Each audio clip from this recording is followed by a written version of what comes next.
woke up, did a couple of things on my phone, and then took a nap, and then got up again, did some other things, and then took another nap. And then Boone Yeah, heard I me. was. And then Boone heard me screaming. Yeah, I don't know if you've gotten to Hazo yet. I don't know if you've gotten to Hazo yet.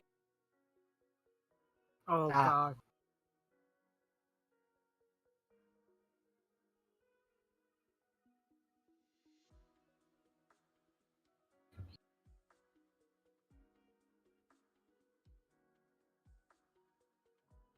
Mm-hmm. Yep. Yeah. Well, Hazo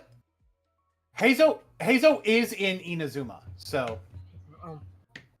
yeah. Oh my god. Yeah, and I don't think and you haven't been doing that. You haven't done the hangouts, have you? Hmm. Okay. Okay.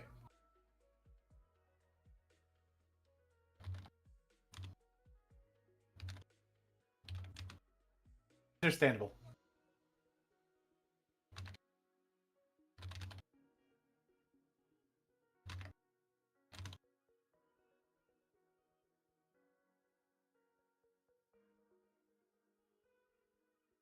For sure. That being said, some of that, I don't know. In terms of character quests, I think Leeway does tend to have the best ones. Um, I know for a lot of people, it tends to be up in, like, for some people, Leeway is the best Archon quest. For some people, Inazuma is the best Archon quest. I don't know a lot of people who think that Sumeru is the best Archon quest. I think that used to be more common before Fontaine. There's a lot of people who think that Fontaine is the best Archon quest. For sure. God. Mm-hmm. Like the best.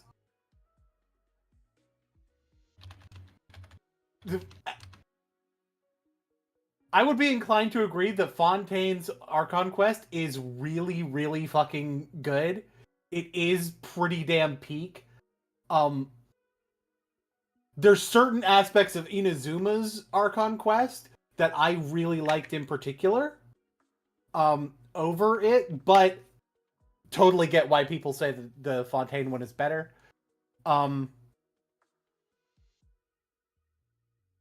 Like, and then there's like, and then there's Natlin, and I don't think I need to remind that I've had issues with the Natlin story quest. No, my god. Mm. Oh yeah.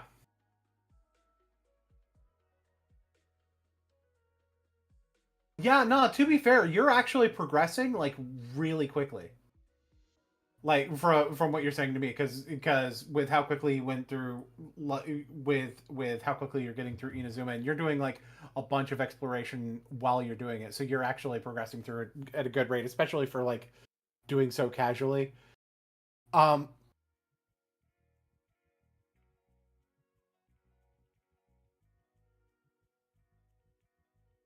yeah, I understand that you're. Uh,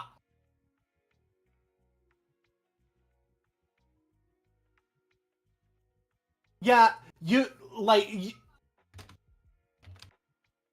You always have the possibility of coming back to it when you want to at a time when it would be more fresh, like basically.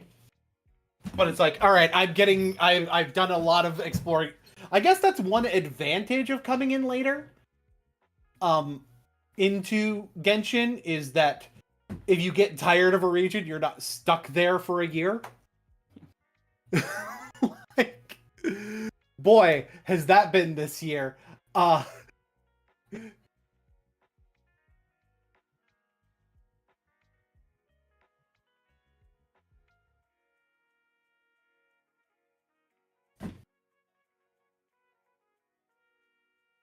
Yeah, but then again, you'll also probably at that point have like a back catalog of stuff to go back to. whereas I have a lot less of one. And to be fair, what they're doing now is in some updates they are actually introducing more content that is related to prior regions, even some permanent content, which is good. Like they somewhat recently did that major story quest that was in Mondstadt, and they're involving Mondstadt things with the new basically last story quest of Natlin, even though in reality it's somewhat like a bridge to Nod Cry in terms of the story.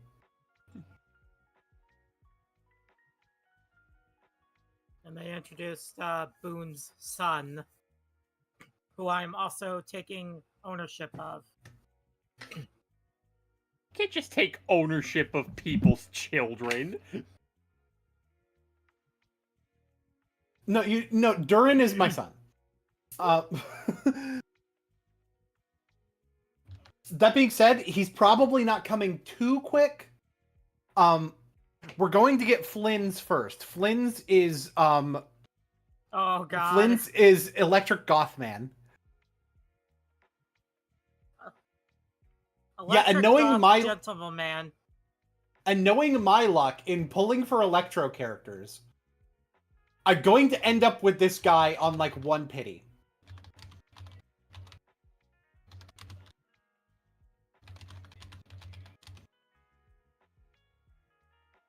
Mm-hmm.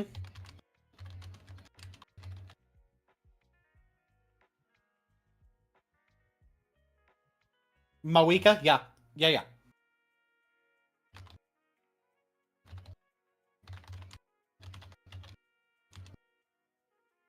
Yeah. Oron is precious. I love him.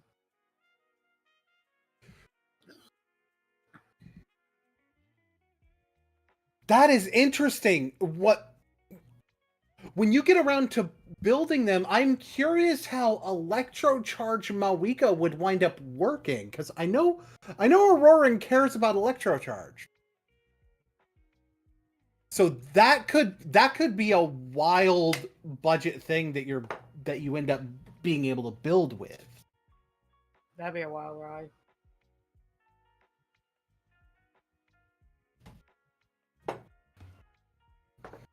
Mm-hmm.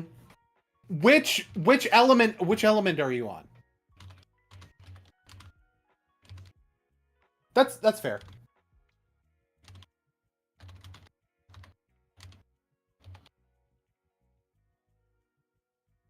Mm-hmm. Mm-hmm.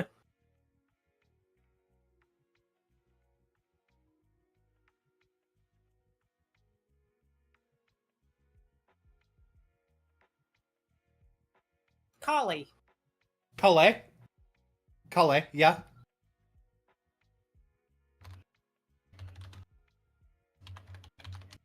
Okay. All right. One thing I'd say is that based on that, when you get to Sumeru, you may want to stick with Dendro Traveler for a bit, because that's probably going to be your best Dendro character. Mm-hmm.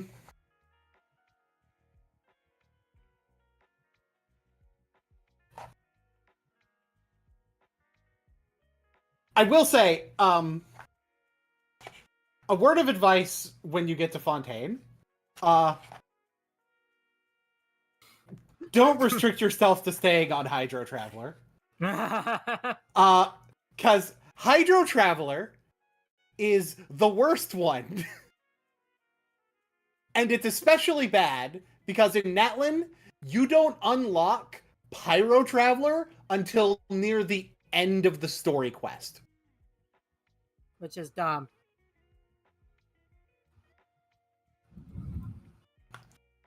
Yeah. Hi, people. Hello.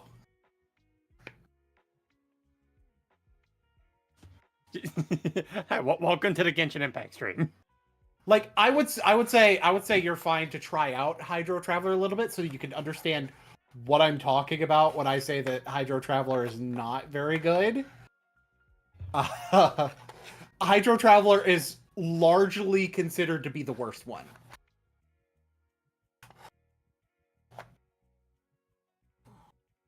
Mm-hmm. Yeah, there's...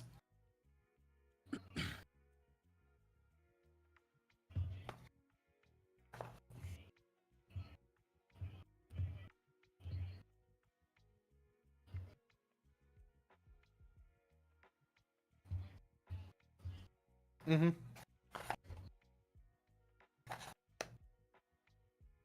I would probably say yes. You could probably get away with doing a few main DPS things with Beto if you really wanted to. Well, actually, no. Your main DPS is probably going to be Lisa, but still, Beto using the skill and having the ult up is going to be pretty good. But I would say that you would probably be looking at when you unlock Dendro Traveler, you're probably going to want to use Dendro Traveler for a while. Kale's fine, but is better as an off-field Dendro applicator. But with you having Beto, I think having like an on-field Dendro main DPS would probably be better. And Traveler's pretty close. It depends on if you pull on the banner and end up losing a 50-50, getting a Tainari. Because Tainari is really good in that role as well. Fox, bro.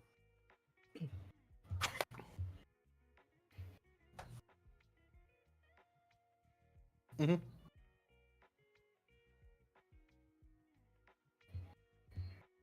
Mm-hmm. Oh yeah, absolutely.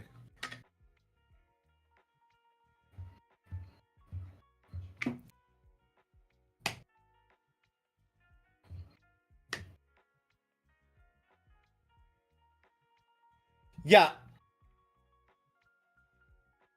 Oh yeah, absolutely. I know some people are Amber mains, but that takes a lot of like skill and knowledge.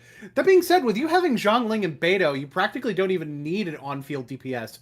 You can just do overloads with off-field, which is really funny. And actually, you could use Beto as the main DPS because you can just have the Zhongling tornado, and then use Beto's ult and also trigger overloads with like the parry. Uh-huh. Yeah. Because Beto has a parry. Um, so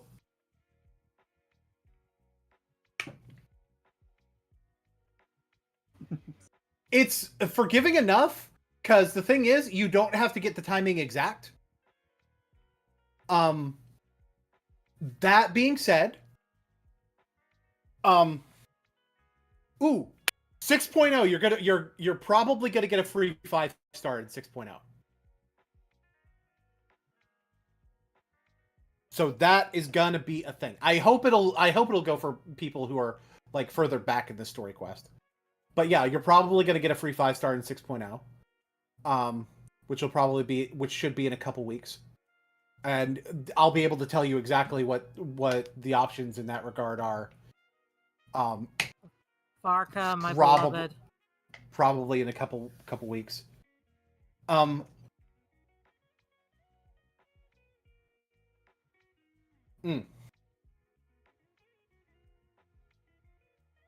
So the standard wish, there's like a bunch of characters, a bunch of 5-star characters on the standard wish, and like every 4-star in the game.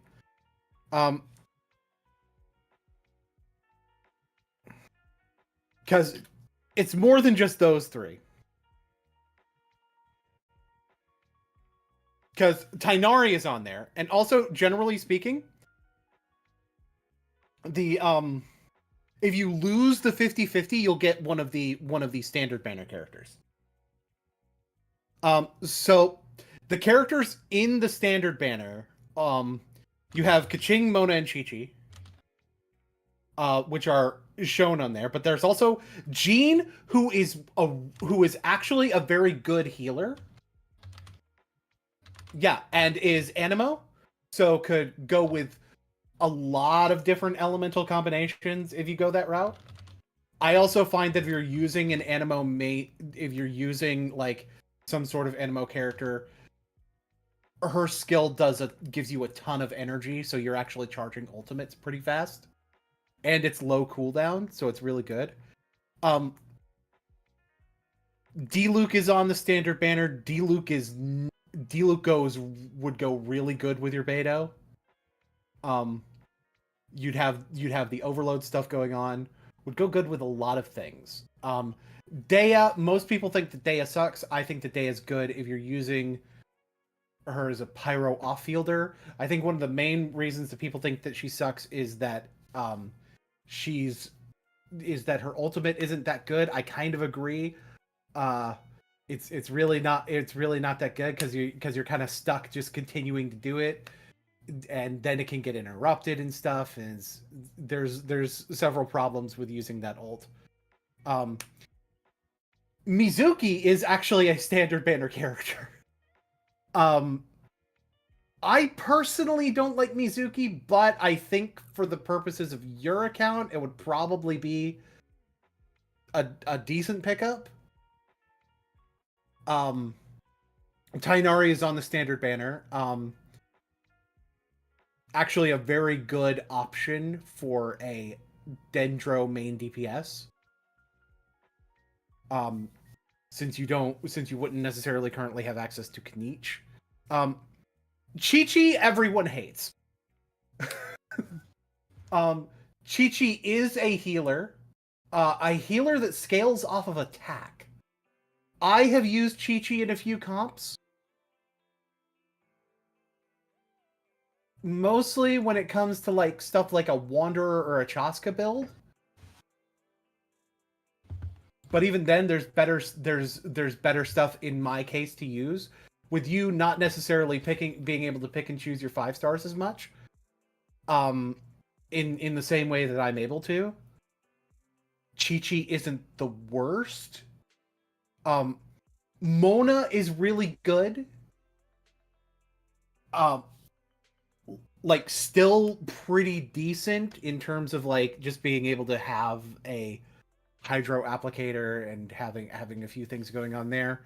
Kaching is I used to be a Kaching main a lot more, and Kaching is fairly simple to pick up as an Electro main DPS. I am the storm that is approaching. To be honest, I know the current banner. I don't necessarily like. This is going to sound crazy. I wouldn't necessarily recommend for you to wait for the Flynn's banner for pulls. I would be pulling on this banner primarily because of the 4 stars. Because Aurora and Constellations are very good. Bennett is a 4-star on this banner. He's a good support. And I'm going to tell you right now. You want Bennett on your account. Bennett is one of the most powerful characters in the game. Period. This sounds like I'm joking. I'm not. Bennett is straight up one of the most powerful characters in the game and has been since 1.0.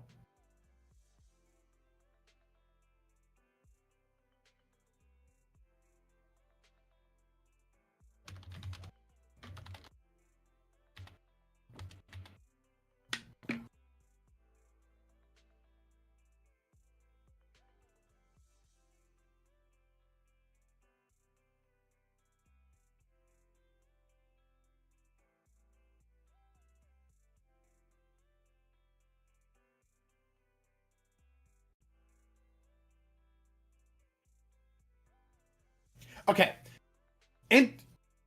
Intertwined Fates are used for the event wishes, which is going to be the character wishes and the weapon wish.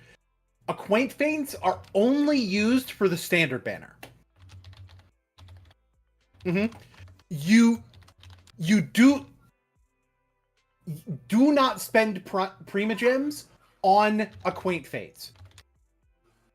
Because you will get Acquaint Fates a lot more naturally, and anything that you're getting on the standard banner, you're going to be able to have more control over what you're getting when you're spending the intertwined fates on event banners, because you're going to be able to select what you want to have the higher probability of getting. Mm-hmm.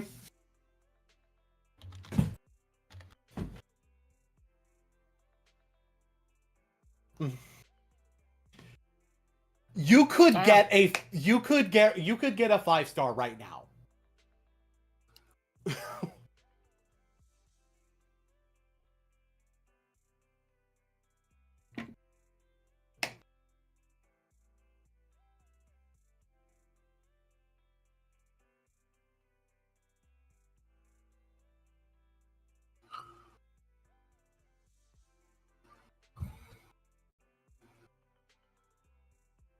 Okay, me personally, Beto, like a lot of times, Beto ends up being a little bit of a budget Raiden Shogun.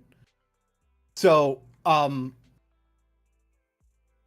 basically, probably your best bet is you're not necessarily going to have a ton of good weapon options. That being said, weapons that have energy recharge or crit rate are probably going to be the best ones. The artifact set that you want to focus on with Beto is Emblem of Severed Fate. For the Sands, you're going to want either attack percentage or energy recharge. For the Goblet, electro damage bonus. This is probably the most likely place where you're going to be able to use that as your offset piece. And for the Circlet, crit rate or crit damage. The substats you want to focus on are attack, energy recharge, and then crit rate and crit damage. One of the main reasons that Emblem of Severed Fate is so good is because Beto is very much built around getting the ultimate going. The 2-piece effect of Emblem increases your energy recharge. And then the 4-piece increases your burst damage, which Beto is constantly doing burst damage while the burst is up, by a percentage of your energy recharge.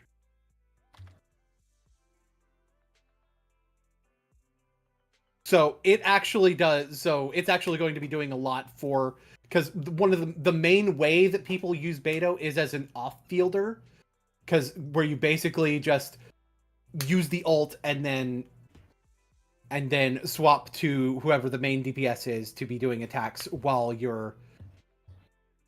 the aura is basically doing electro damage as you're making your normal attacks. Mm-hmm.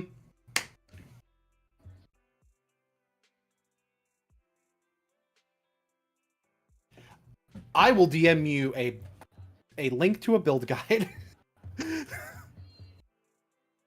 Yeah, because this will explain a lot of the Hi, people. concepts. Hi. Listen, I know you guys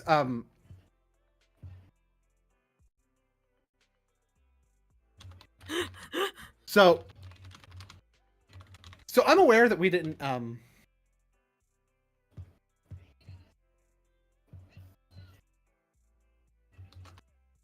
yes. We're kind of just chilling out, which is why it's super not a big deal that we just start talking about Genshin. Ravnica Impact. Ravnica Impact. Man. Listen. We have a few more weeks till we can go back to Genshin Ultima. It's true.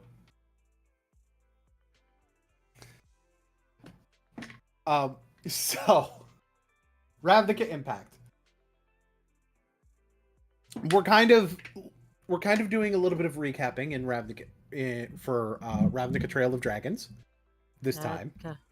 Yeah, 2 of our players can't make it, so it said fuck it, chill stream.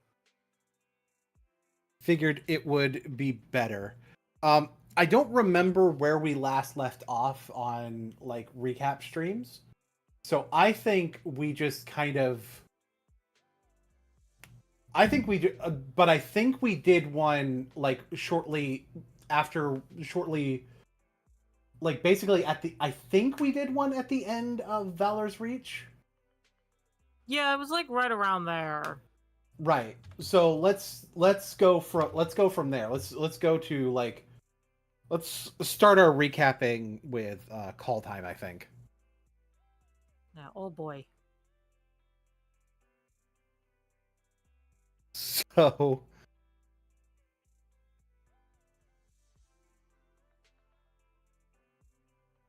So you guys had been told that Kaldheim was going to be the potential destination. Bear had pursued Zaricha into the hallways in Valor's Reach and ran into Geolis for the first time, who was able to end his rage, which It was hilarious. He no likey. he did not like that.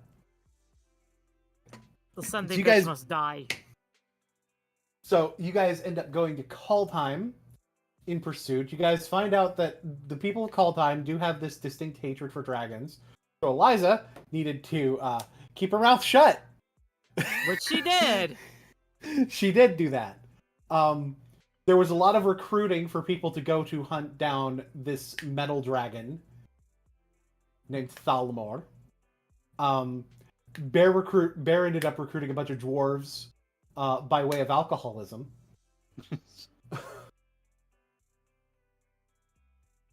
Ick recruited a frat.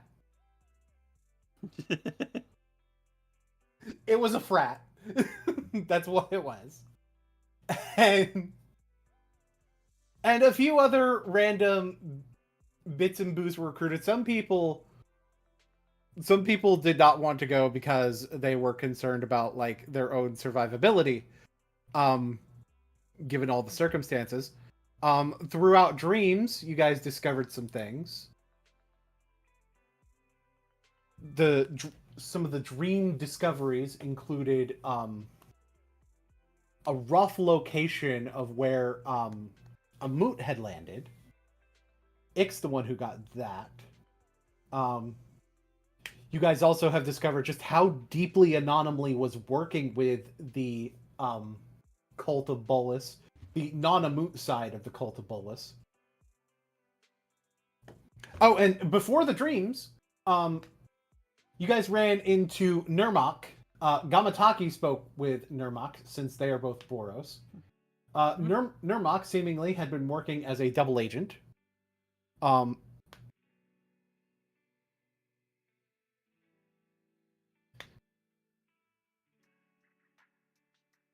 And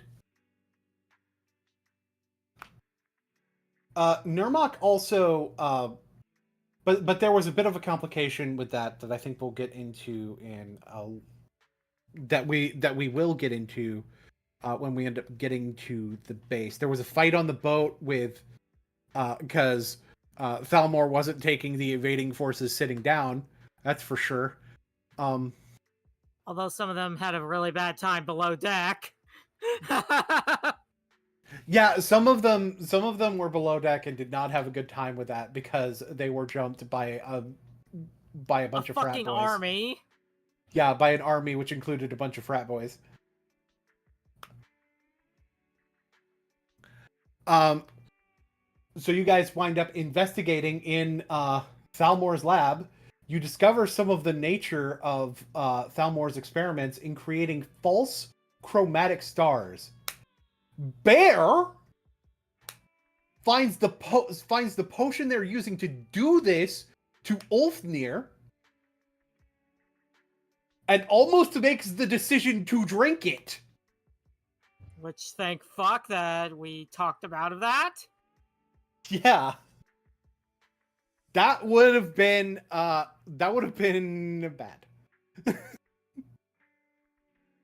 I'm just gonna go with it would have been bad.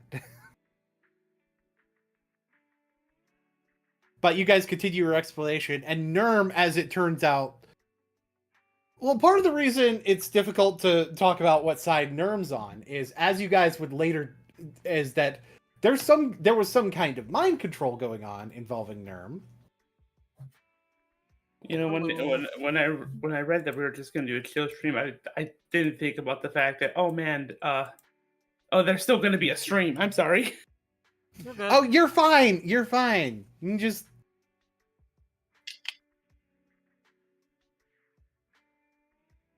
That's I missed the that's Genshin what, part of the stream too. God damn it! we can come back to Genshin after we get through recaps. Don't Yeah, worry like, about it. I have a feeling this isn't going to be a long recap. Just It's probably not. So so as it turns out with Nerm, there was some kind of mind control, and as we find out, the source of that mind control is a certain sandy bitch by the name of Geolis. This would be found out later on. So Nerm intended to be working as a double agent, but there were complications. Zaricha, though, for one, motherfucker had like an army of Zaricha clones. But one of them, who at the very least claims to be the real one,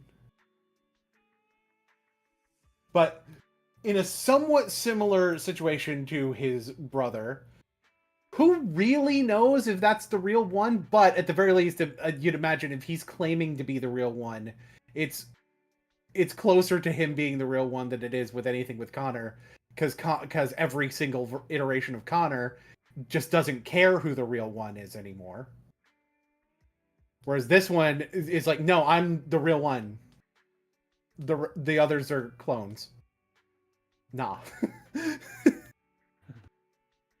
And he's just like, and he literally goes up to Gabatalia. It's like, yeah, I keep kicking your ass and don't feel satisfied. So we're kind of at an impasse here. You guys end up fighting Thalmor in Thalmor's lab. When it seems that you have defeated Thalmor, self-destruct sequence. Who would have seen that coming? Everyone. You did. In the process of the big kaboom happening,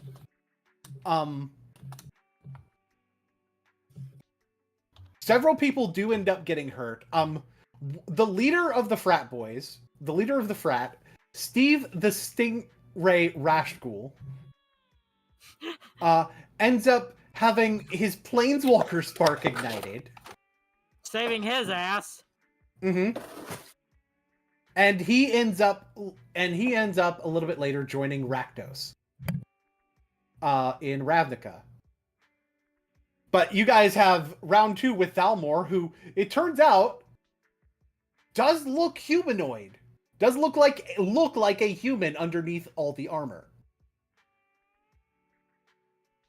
Even though, yes, he does have a metal claw, and yes, he's technically still a dragon, but he looks like Eliza looks human. Eliza is still significantly part dragon. You know what I mean? Yeah. So, and recently, Eliza has gotten a bit of an art update, as you guys can see on screen. mm-hmm.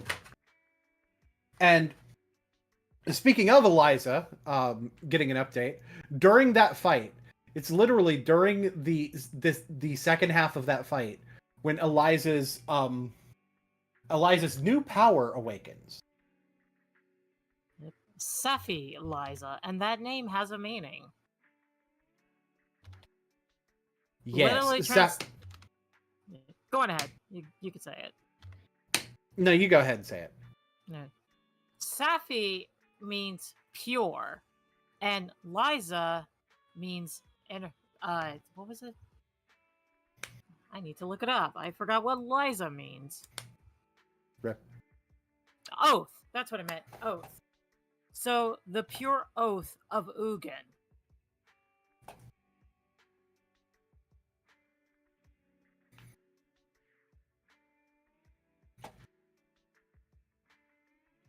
So we have Safi Liza awaken during the fight.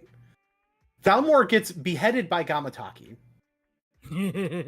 Safi Liza is still fucking enraged, and Amut's like, nope, and Amut does what Amut does best, and tackles planeswalks. That is, in fact, Amut's signature move, even more than the fireball at this point. I mean, it was still a good call, because Eliza was about to use fireball. Not just any fireball, ghost fireball. Yeah, and basically, and luckily, Badrinus also had counterspell, so it was literally a double special. If either one of those had not been the case, then there would have been trouble. So then there's emotional moments with that. And one thing that we discovered during all of this is that Amut is not descended from Bolas. Well, I guess technically is, but more so descended from Ugin. Which makes sense when you guys remember that he was also using manifests. Mm-hmm. Yeah, because like even during the other fights, he was using manifested spells similar to Eliza. So it all connects. Then when the party gets back home, the Guild Cooperation Initiative begins with several. Yeah, with the party being involved by way of ending up working with second guilds. Badrinus, not as much, because kind of already working for two guilds. But we had Gamataki beginning to work with Selesnya and tapping into nature more, as well as going to Zendikar and joining the Novak tribe as part of their family. That also did come with a little bit of a tense situation. Oh my god. When Geolis showed up there. Sandy bitch. And did Sandy bitch things, and it's like, you killed my brother. And Kamataki's like, skill issue. It's like, I ought to kill. It's like, you don't have family for me to kill. Well, except.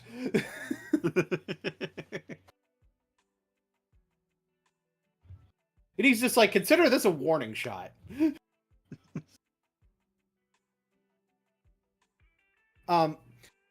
Tuffy ends up joining the Orzhov, getting a tour with Vranhausen. Yes! We love Vranhausen.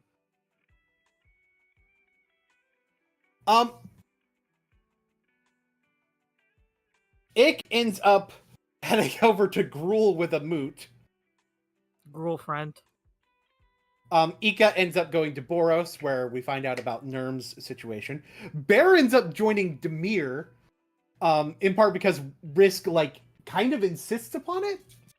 But there's more involving Risk with all of this, because Badrinus wasn't necessarily out of having things happen. Because Badrinus was getting involved in Risk's plot to basically launch a coup against Lazav.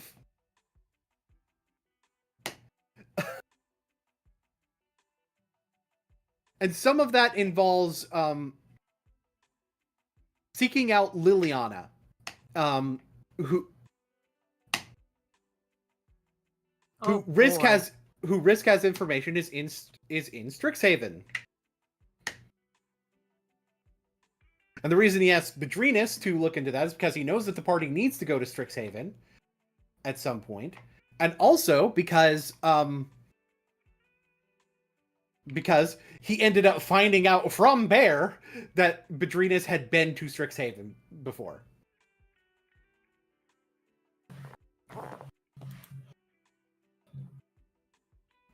Just kind of accidentally revealed that. And Isaiah Veer does wind up showing up and asks the party for help in overthrowing the government he's part of, basically. It's like, look, I want to do a coup. However, it's difficult to do a coup without assistance. So, help a brother out. And part of the reason he asks them is because it's like, look, Amut, you're from there, and you have issues with the consulate. You've got issues with Dovin Bond. And everybody's like, wait, did you say Dovin Bond? Wait, ain't he dead? It's like, oh, no. No. No, he not. And they're like, and on hearing that, is an yeah, even Bear's like, interesting. He should die.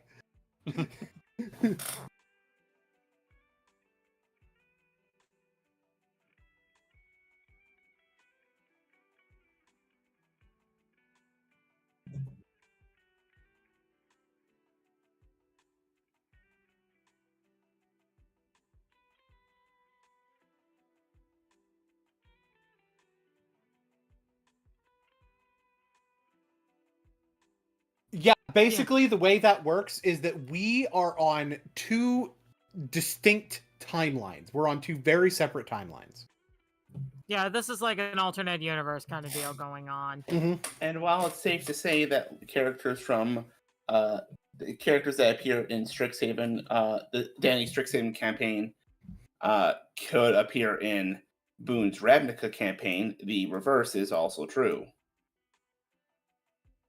The difference is these characters are often will often have, because they're different timelines, there's often going to be different ways that people have grown up, different relationships, different people at different times.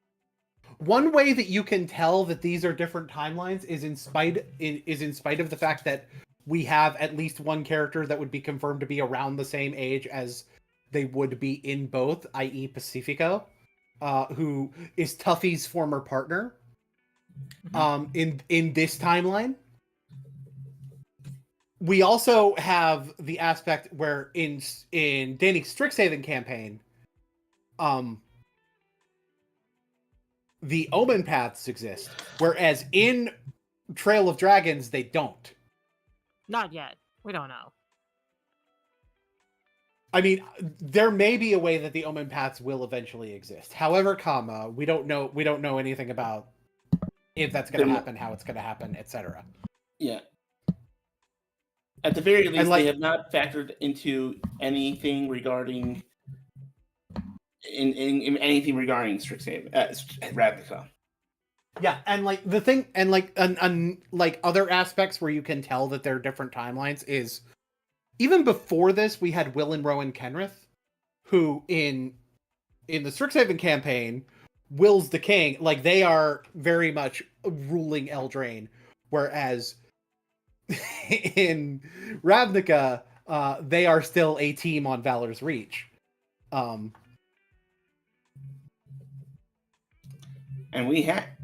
as an aside, we had been to Eldraine in both campaigns, but both versions of Eldraine played out very differently. Yep. In Danny's Strixhaven campaign, apart from the Kenrith brothers and Kenrith siblings, they're not both male. I was you know what I was confusing? I was confusing the Kenrith siblings, the Kenrith twins, with the other brothers that I fought.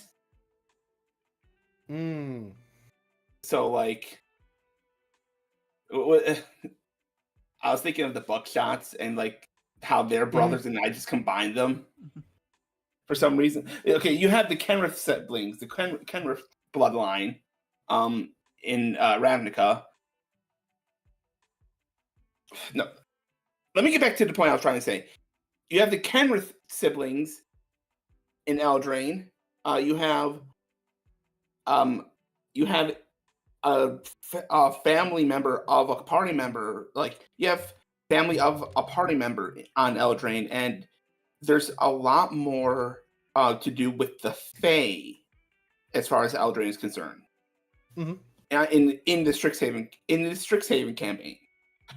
In the Ravnica campaign, we've been there a grand total of once, and the majority of the inhabitants we met there were cookies. And a certain fairy there in like, what the fuck are you guys doing in my forest? Ah, yes, Rankle, master of pranks. And while we have Trickster Fae in Strixhaven, it's very much more malevolent. And like the plane of Eldraine itself also plays a bigger role in Strixhaven's story. Like there are also different planes playing a major role. Part of the reason there's a little bit more crossover with like Kaladesh and probably will also be with Strixhaven, is because these are planes that are much more in common between the two different campaigns. Plus, Dovin Bond. Plus Dovin Bond, yeah. I think it's all agreed that no matter what timeline it is, Double Bond's getting his ass kicked. Yeah, that's real though. Like in the real timeline, by the way, I say real in the official timeline, Dovin Bond gets like basically killed off screen, and I think both me and Danny agreed. No, that sucks.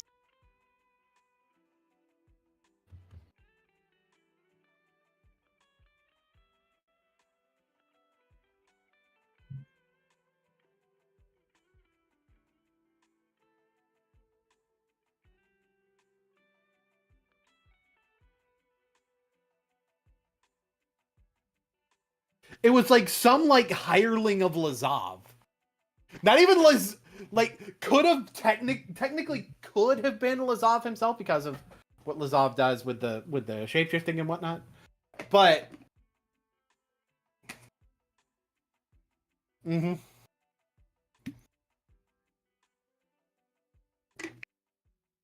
Mm-hmm. And it's not like- Go ahead. I was gonna say, in theory, it's not like you can't do something like with that, but like combined with the fact that it's off screen, so like they're like an unrelated character killing him off could still work. There would be less catharsis, but it could still work depending on how it plays out. But again, the fact that it is explicitly off screen kind of hurts that. Like there were certain. There have been certain character deaths that I feel like, oh, you could do so much more with that. How about I do something more with that? Like, and also during the downtime, we were introduced to a character that is from Theros, Crichton. Yep. Who is a masked figure who was a thief that was working with some dude named Kytheon and wants to go to the underworld to get his sword, and in return is very willing to help with Lazav, but it's like, well, I need the brother of the sword that I've got. And it's stuck down there. And going to the underworld by myself is a suicide mission. So help a brother out. Which ties into like Eliza really wants to go to Theros because she wants closure. Yeah, you guys do have a future quest to go to the underworld. Like specifically in relation to that closure.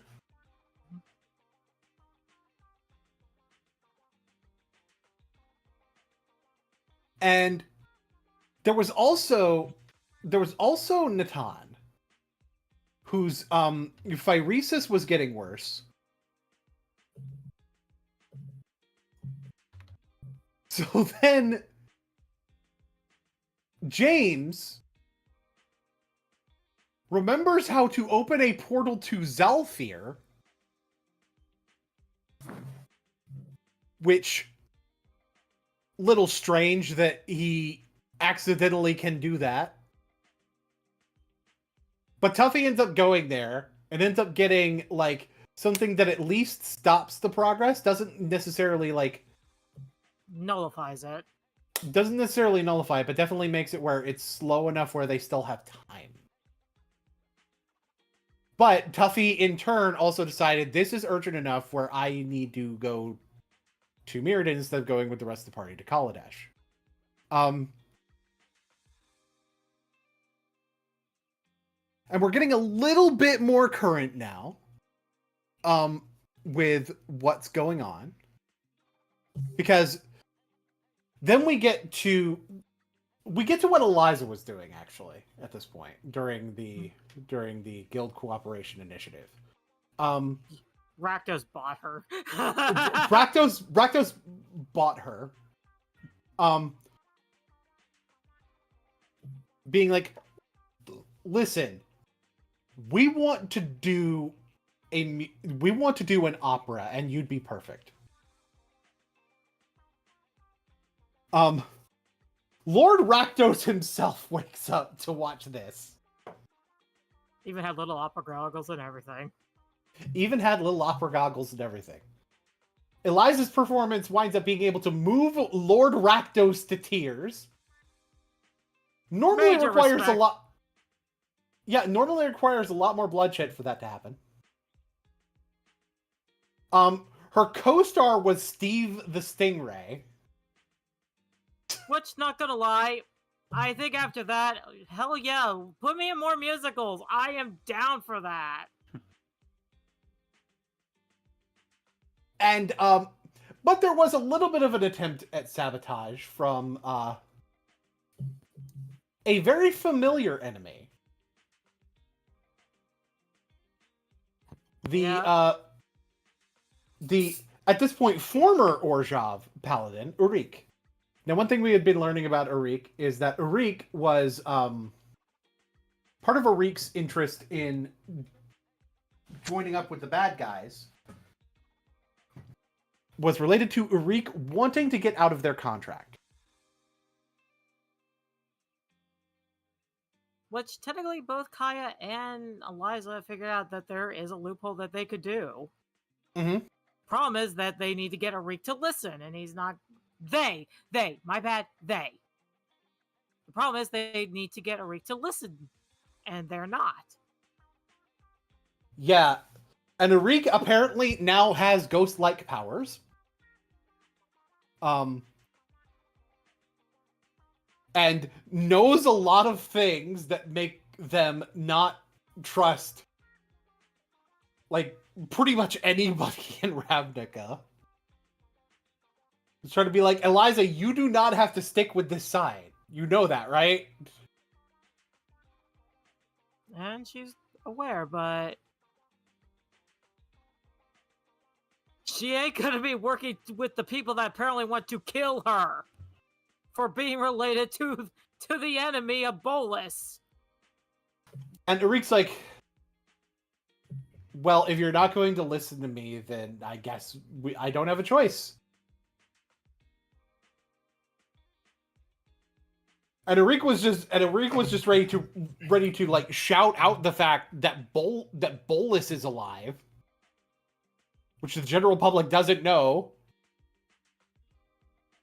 And so Bear decides to tell the two most chaotic people in the crowd, Domri and Tybalt, to cause a distraction. There were velociraptors summoned. It was just made out to be part of the show.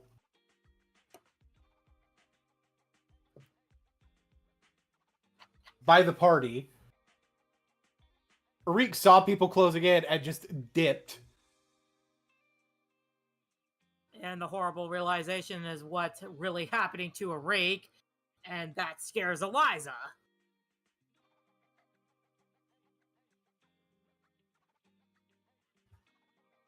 And so the party does wind up going to Kaladesh, where they meet a couple of people. They meet, well, for one, they do meet Loki and Shiro. Yeah. Like, Cool. I knew it was Shiro, but I'm like, I want to make sure that I'm not getting the wrong name. It's like I'm like 90% sure it's Shiro, but there's the 10% that doesn't remember. You know how that is sometimes. Yeah, I'm actually surprised you haven't put down Loki and Shiro in the chat. I should do that at some point. However, my brain is Soup. gelatinous. It's soup right now, and I understand. Mm-hmm. Mm-hmm. My brain is in fact a gelatin mold. Yes, and yes, people. Loki is from the one shot and that Danny hosted. Mm-hmm. Another character for the one shot that Danny hosted was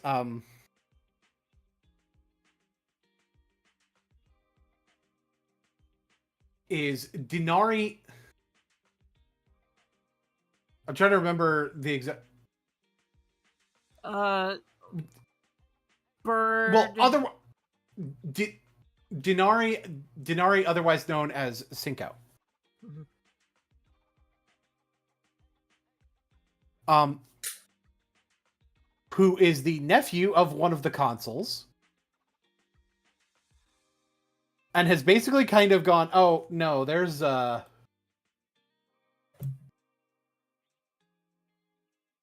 I don't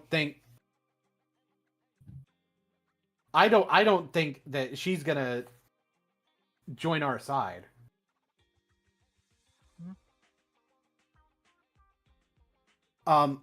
We get several other members of the consulate introduced. We already knew Isaiah Veer from the Valor's Reach storyline. Dovin Bond may have heard of him. We may have mentioned him once or twice. Baral, who was at one time the chief of compliance, but is now the consul of law enforcement.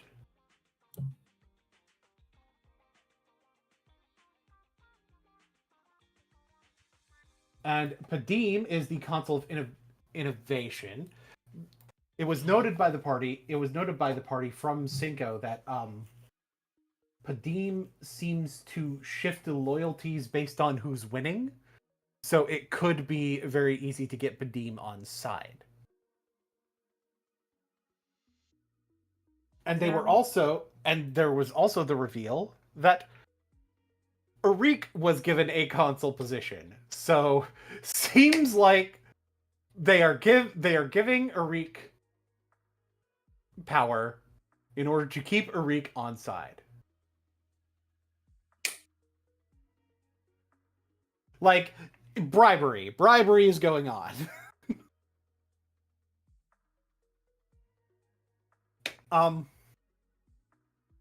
So the party hatches their first plan. Their first plan is to be able to create enough distraction where Cinco can more easily gather information about how to beat Arik.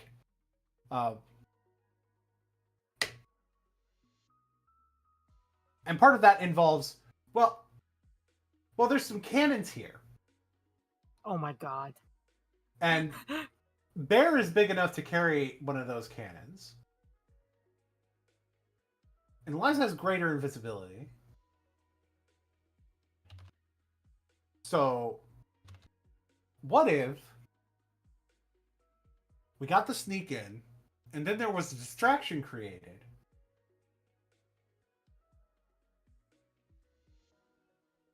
That allowed for Cinco to move a little bit more freely. And well, it did partially work. One of the things that wasn't fully counted on was the fact that Arik with ghost powers has true sight. So there was brawling going on with Bear. Bear and Arik one-on-one, both of them were kicking each other's ass. So there was a little bit of a Donnybrook. They could kick each other's asses hard enough. That's true. Like, eventually Bear did seem to be getting the better. It helped that Bear had a little bit more movement than Arik did.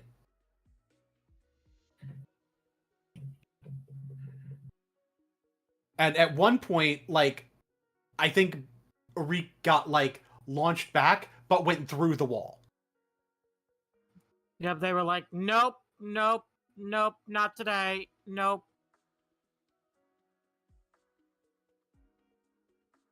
And basically, Bear got out of there just in time before the invisibility ended. Saw Baral coming, though.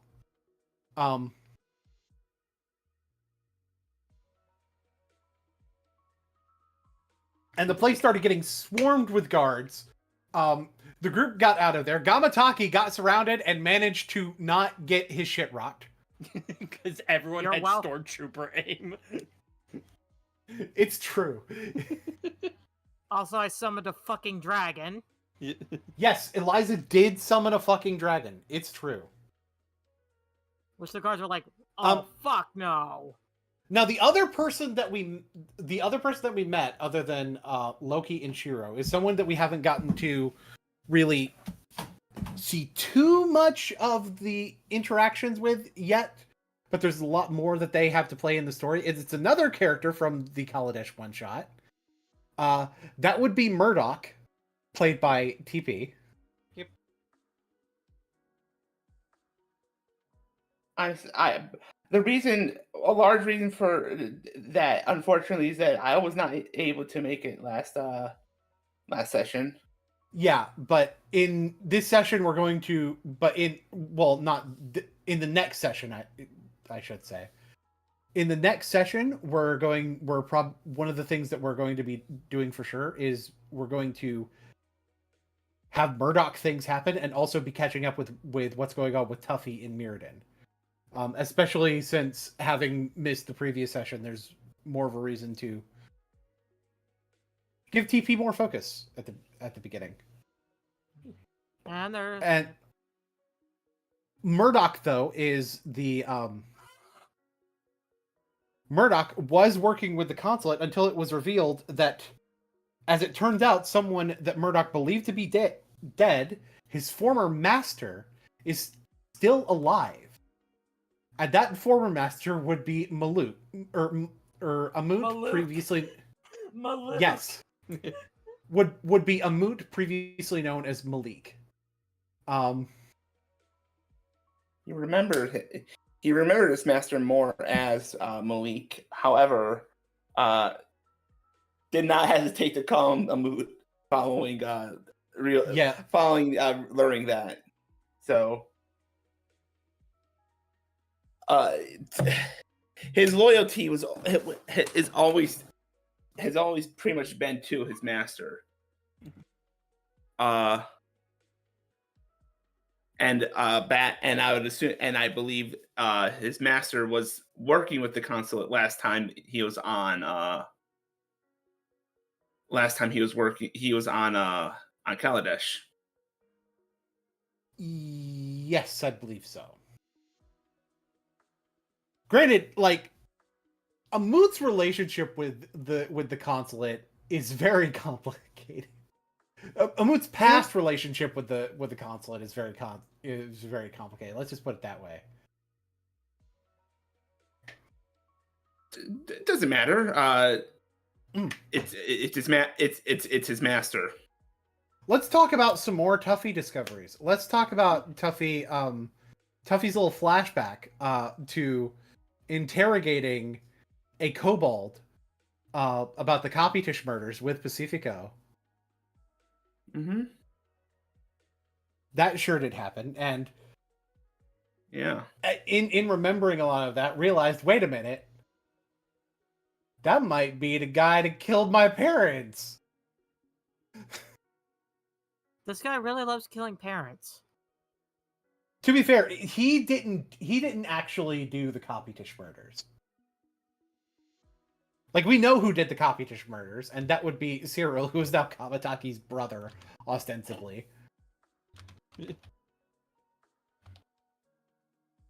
Oh yeah, there was basically an assassination attempt on Florence. Angry As white well. noises. Yeah.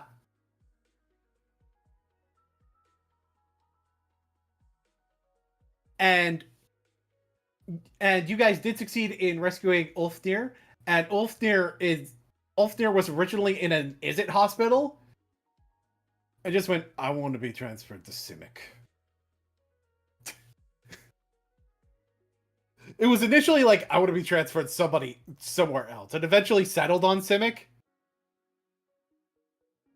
And it turns out the Kaldheim distrust of dragons, which sounds like the name of a campaign that takes place on Kaldheim that's run by me, but it's actually not. It's That sounds cool though. But the Kaldheim trait of not trusting dragons extends to Ulfnir, and considering the Is-It was literally founded by a dragon.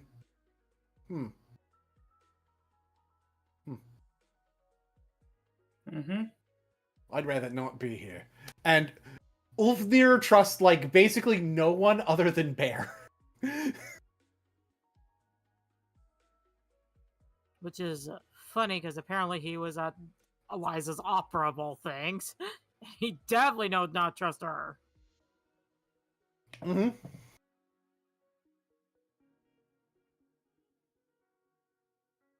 I mean, just because you don't trust someone doesn't mean you can't enjoy a good opera. True. If anything, he was there because he wanted to keep an eye on your scheming ass. Fucking dragons. Like, you didn't even say you were a dragon. He was just like... It's just like, fuck you. Trust you. It's like, I don't trust you. He is a crotchety old man. That is one of his chief character traits. Is being a crotchety old man. Even though when Eliza's sees him walking around, she's walking the opposite way. Wants no trouble.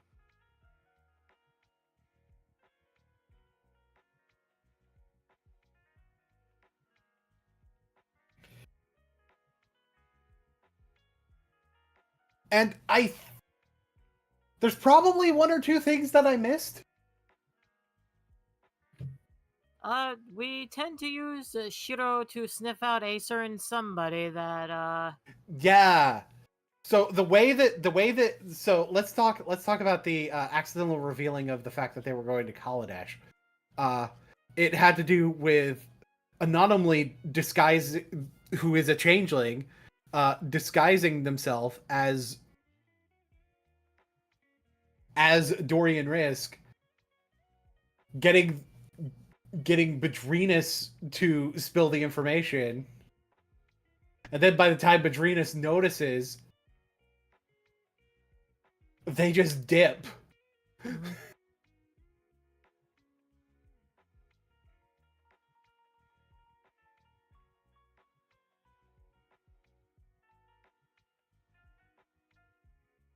GG.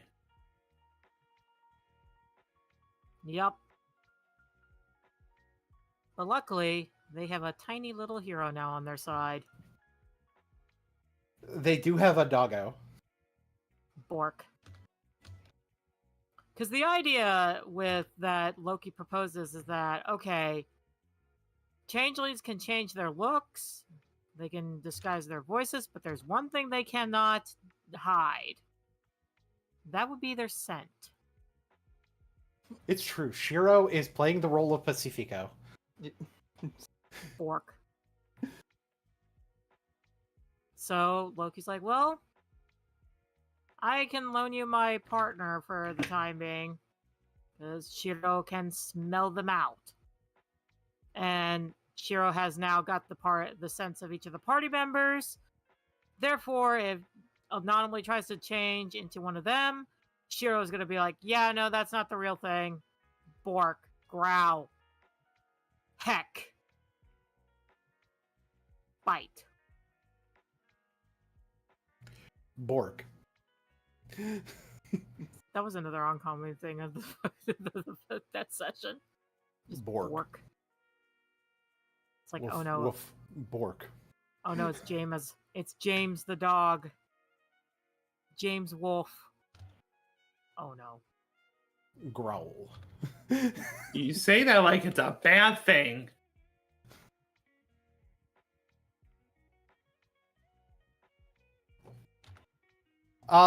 Anything else anybody want to talk about with the recap?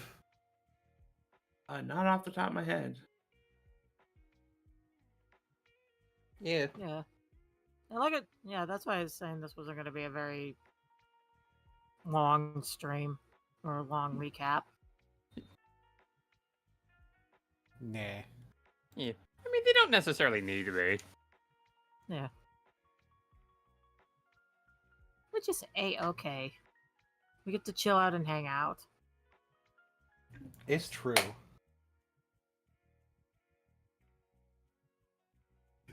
So we were discussing how far Danny is in Genshin Impact. Oh my. Okay. Ravnica Trail of Impact.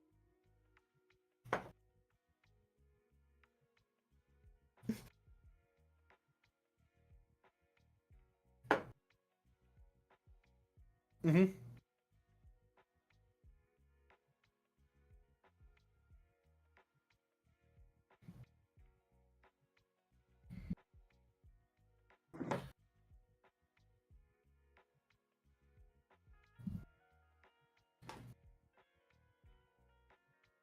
Mm-hmm.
Yeah. Yes, basically that's what it is.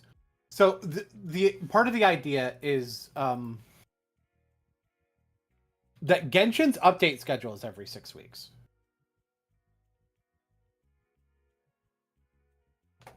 So the basic thing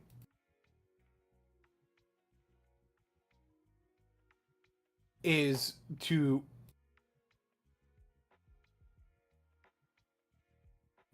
have the Genshin basically operate similarly to Genshin's update schedule. Like that was the idea I ended up coming up with. It's like, wait a minute, every 6 weeks. Yeah.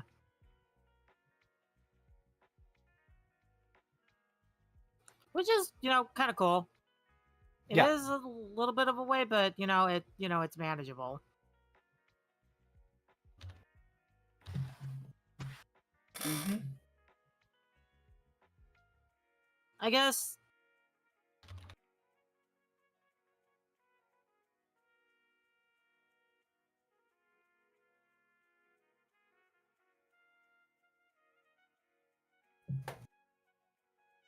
That will be on September 20th. So basically, on the 6th, which is 2 weeks from today, we will be doing session 40 of Ravnica Trail of Dragons. And then on September 20th, we'll be doing session 1 for Genshin. And what I'll also try to do in between is work with TP to get a character ready. And there may be 1 or 2 other people who are interested and maybe getting characters ready as well. We'll see. I guess maybe we should talk about our characters for that session, for that campaign too. Yeah, we can talk about them a little bit. Yeah. Because we got Danny, I believe you are Amino Polar, right? Animo. No, Animo. Animo Catalyst. Animo Catalyst. Ah, okay, my bad.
I did that quiz too, and I got Hydro.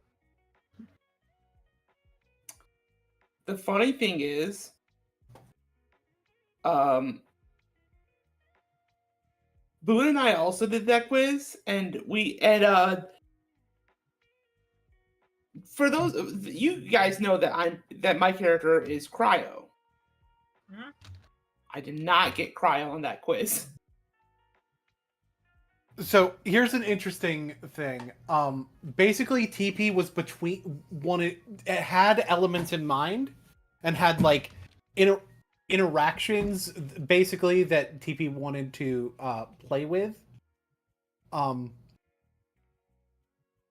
there were 2 elements in particular that TP had in mind. It's like, well, let's do the quiz, see what the result is, and that may help. We did the quiz. The quiz came up Hydra, which was not one of the 2 options. And so TP just went, close enough, we'll go with Cryo then.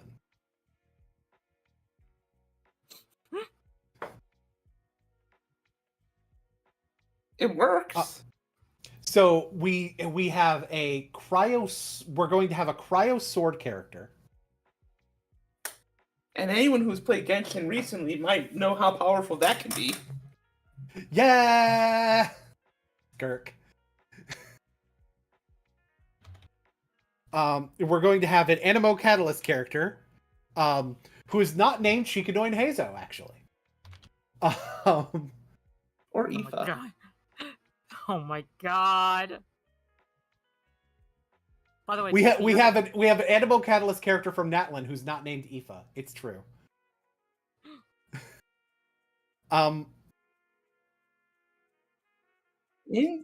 Insane. Ryan. Hello, Ryan. Hey Ryan.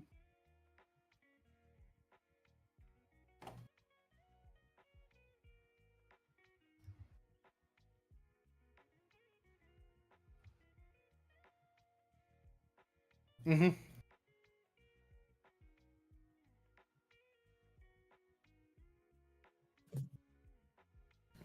Yeah. So most Catalyst weapons are depicted as either a book or like some kind of like yes.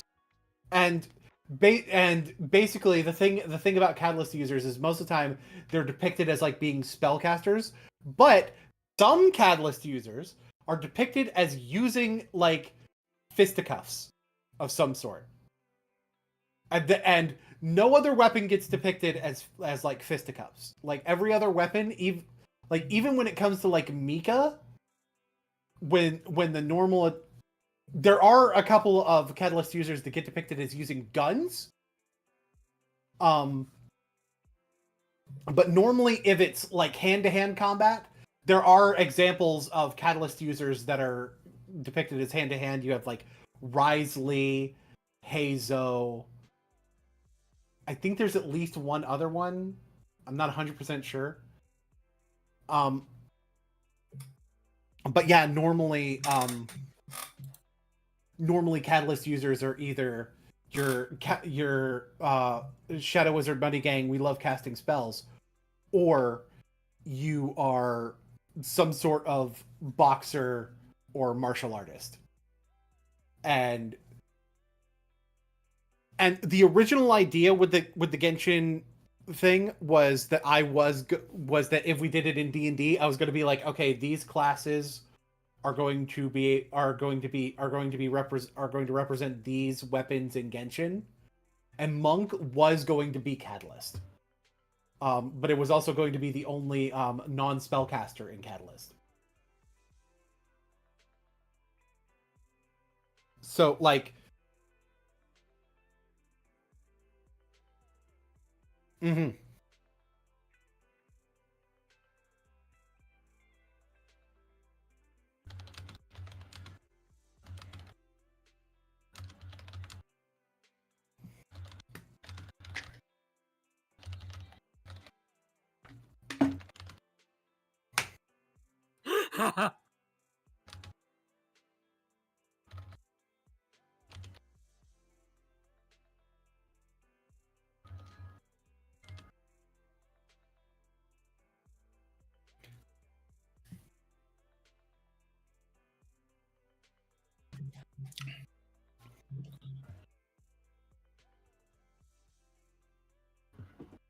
Mm-hmm. I feel like when it comes to the comedic moments, Kaza is probably going to be either the most likely to play the straight man or the second most likely to play the straight man. Who thinks So- the most likely, if not? If it's not Kaza, then it's in Zhanya. Oh, oh God. And we already know her type. And, like, it's Genshin, so there's going to be some kind of goofiness, but there's also going to be tragedy. So it's beautiful that we have characters that are capable of doing both. So we have an Animo Catalyst in Kaza. We have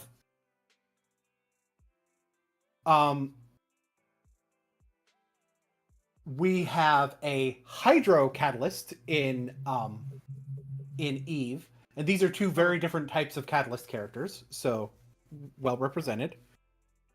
We have a Geo Claymore character in Zhanya, who does shielding. We have, I guess we can go ahead and reveal certain parts of it. The main things we haven't gone over are like mechanical things with TP. But we have a Cryo Sword character named Shaman.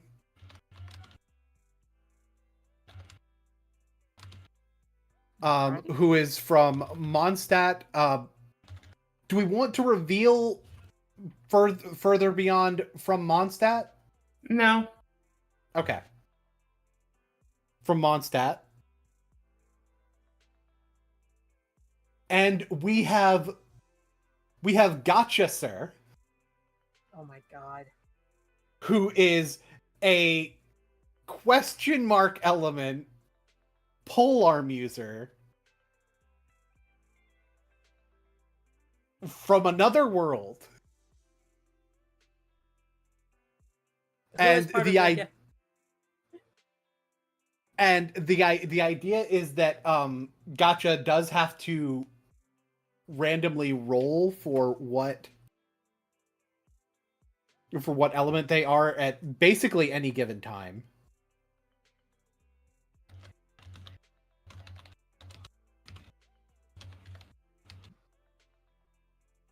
Mm-hmm. And there is also, and the interesting thing is, there were other aspects that I wanted Gotcha to roll on, and some of them ended up with some of the most beautiful things. We rolled for what nation in Tavat they landed in, Oh and my it was God. Inazuma. And I was like, boy, I'm tempted to make you friends with Ito. That would be really funny. Anyway, I'll tell you what. Let's just randomly roll for who you already have a bond with. And the roll came up. Kuki Shinobu. For those who don't know, so Kuki Shinobu is a very funny character. Well, Kuki Shinobu isn't the funny character, but what's interesting is, so there's a character in Genshin named Arataki Ito.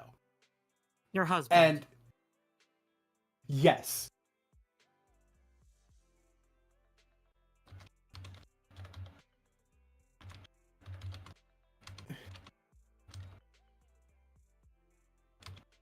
I may need to show you the Raiden Shogun voice.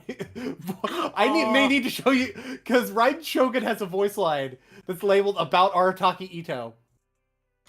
And the entire voice line is, who?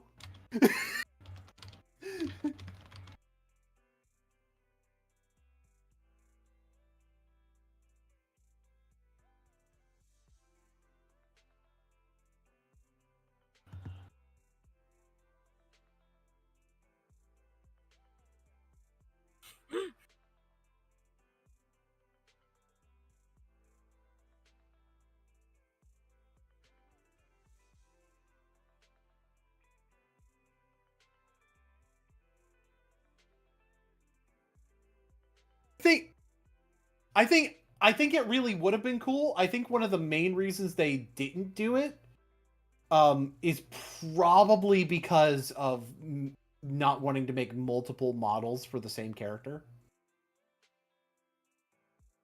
Which I'm not saying that that's a good thing, and I'm not saying that that's something like a worthwhile reason, but I'm just trying to say that probably is the reason. Yeah. So Arataki Ito, he has this group called the Arataki Gang. And they have someone the Arataki Gang has someone keeping track of the books named Kuki Shinobu. And that's the person that got your role to be friends with. It's like, okay, you're part of the Arataki Gang. No, there's no going around it. No, there's no getting around that one. The irony was beautiful. And it's like, the dice tell a narrative, and boy, are they telling the narrative that I want. And so during some of that prologue stuff, there was some Ito-related shenanigans, and I realize it, and as I'm in character as Shinobu, I just coming to the realization that Shinobu probably came to when Gotcha fucking descended. It's like, oh god, there's two of them now.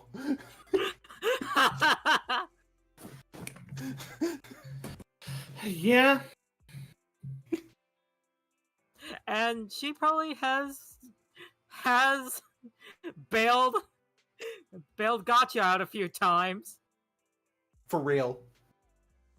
And the funny thing is, with Kuki, there is actually a good way to get Kuki into Liyue. That makes sense. Did you know that Shinobu studied law in Liyue? Like, that's an aspect to Shinobu's character. So... And it's like relevant for an entire, like, I wouldn't say Archon quest, but you know. I forget if the one with Ito, Shinobu, Yellen, and Zhao, I forget if that was an event or if it was an actual interlude. I think it was an event. I think it was an interlude. If it was an because interlude, you got achievements for it. Oh yeah. Guess what? When you get to those interludes, Danny, you're gonna get to play that, and you're gonna get to see see more Ito action, which The is thing, fantastic. the thing is, the stuff that happens like in the interludes, like especially like the one that happened recently, could easily like obviously the fact that there are achievements means they can happen anytime, but like there's the limited time stuff. I believe that's like again is limited time. So that's why probably why you're thinking. So that's probably why you're thinking. Oh, was it a limited time thing?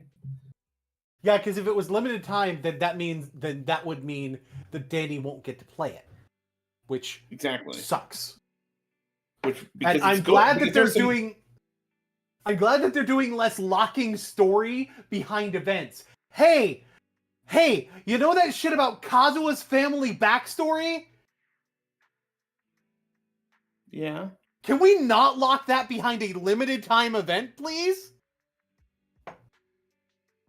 Hey, you know the introduction of Scaramouche? Can we not lock that behind a limited time event, please?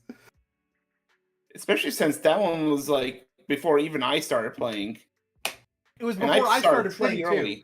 I will say that that it's because of that I know that they do change dialogue based on what event in the main quests, based on what events you did or did not get to do. So that I think is a positive, but I think it's generally and that also means like if you do like side quests a little bit out of order, then you can still then the story doesn't get as interfered with as well. There's positive thing.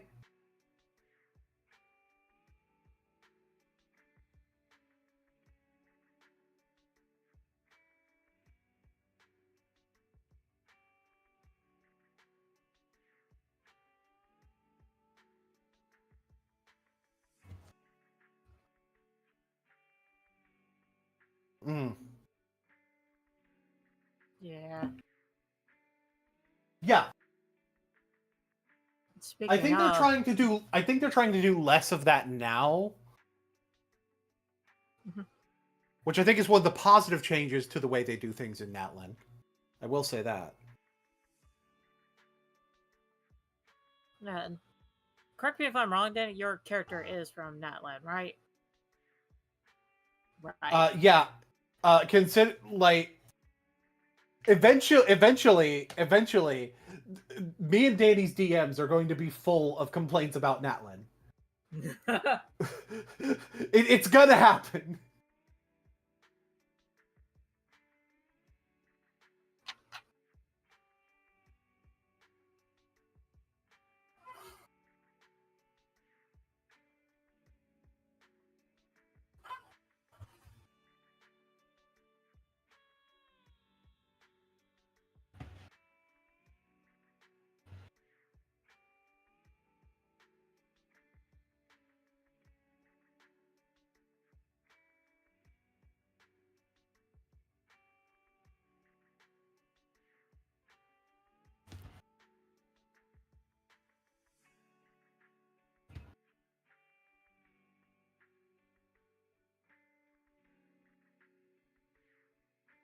That was also something people were saying about Sumeru too.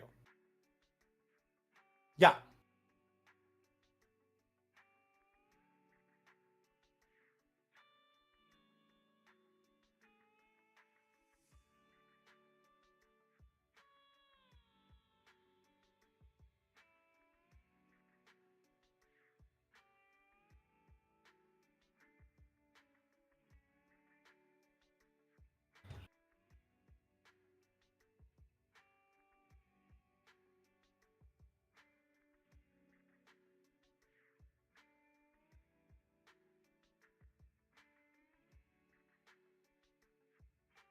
Yeah. Yeah, so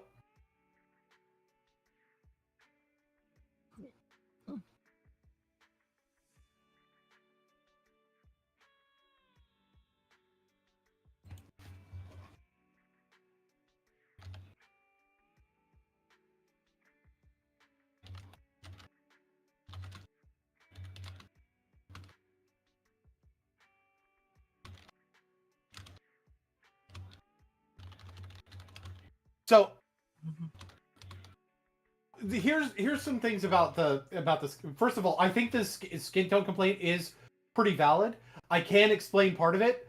Part of the reason that there is a higher percentage of light-skinned characters with Sumeru, with Natlin, even with Liyue and Inazuma for that matter, because that happens there too, is because the game is Chinese and that's typically how they design characters more often. Like it is in fact based on it being Chinese.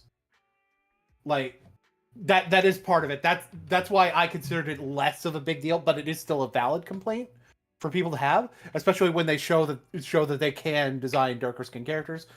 There are more darker skinned NPCs in some cases. Like especially like with Sumeru, there are darker skinned NPCs a little bit more often.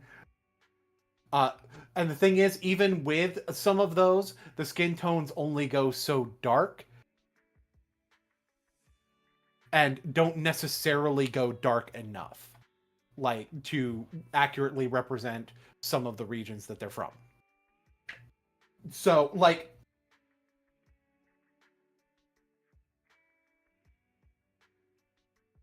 mm-hmm.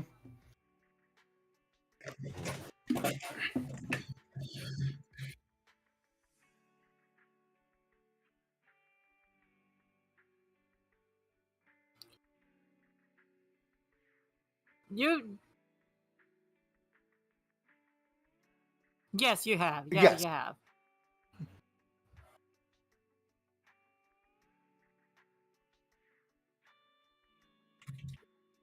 Truthfully, like, considering the fact that this is more Mesoamerican, I think that probably is enough melanin. The not dark enough is much more of a thing with the Sumeru characters. Speaking Because you got to of, consider a lot of that is like Northern Africa, and Yeah, like yeah. you have like Egypt, Saudi Arabia, etc. Like there are plenty of there certainly are skin tones that are of the lightness that some of these darker skin characters are, but there's also way darker. I know guess some who people else? were being like, this specific character should have darker skin because of the, like, this specific character should have darker skin because in the original they would, in the mythology that they're based on, it's the skin is darker. It's like, that's a little bit much. That's a little bit much of a reach. I do understand wanting to educate on that front, but it's a little bit much to judge Genshin based on a specific character, like, in that regard. Yeah. Like, I've seen some people try to design some of the Genshin characters to have more melanin, and some of them look like darker skinned Tainari looks really good. Like, to be quite honest. And the thing is, sometimes it's a case of sometimes they do, sometimes they don't, and probably they were going to if not every. And the thing is, like, having any light skin, having any like fully light skinned characters in Sumeru was probably going to piss somebody off. Right? Speaking of Sumeru, guess whose character is also from there? Yes. Eve is from Sumeru. Janya is from Sumeru. Although Eve does seem to have some connections to Liyue that are partially going to be explored. Yeah. I mean, even her name doesn't sound Sumeru, and Her name sounds a little bit more Mondstatten.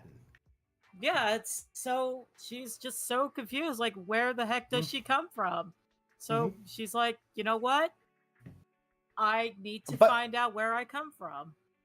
More so than the topic of skin pigment, I think the topic of, like, the technology is part of that. For one, with Fontaine, they have Clockwork Mecha. Nobody seems to mind that, but I suppose that falls a little bit more in line. And there's other, like, robots that exist, like Sumeru has, like, full on robotic things. So it's not, the issue isn't just the fact that there's modern tech, right? Mhm. The issue is some of the ways that it's implemented. Like, okay, Moika's motorcycle. Let's talk about that. That to many feels incredibly unfitting. To me feels incredibly unfitting, in part because Moika in particular is like, and supposedly this was like designed by Xilonen, is one of a kind, what the fuck ever. You're still giving a motorcycle to the character that is supposed to be well over 500 years old.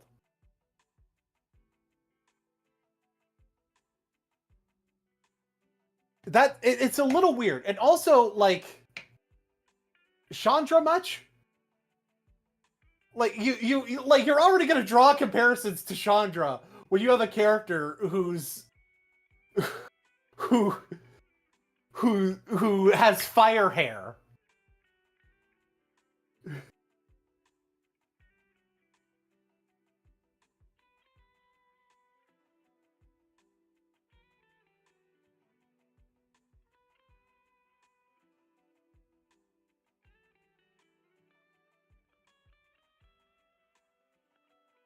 Oh my god. That's true. It's very Yang. It is very Ruby. Man, I don't really watch Ruby. I didn't even think of that. I didn't even think of that either. Oh my god. No, I like.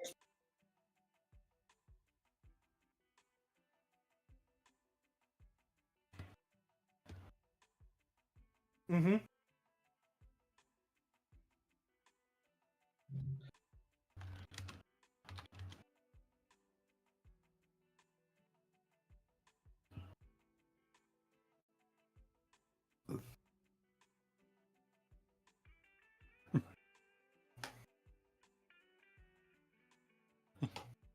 Like,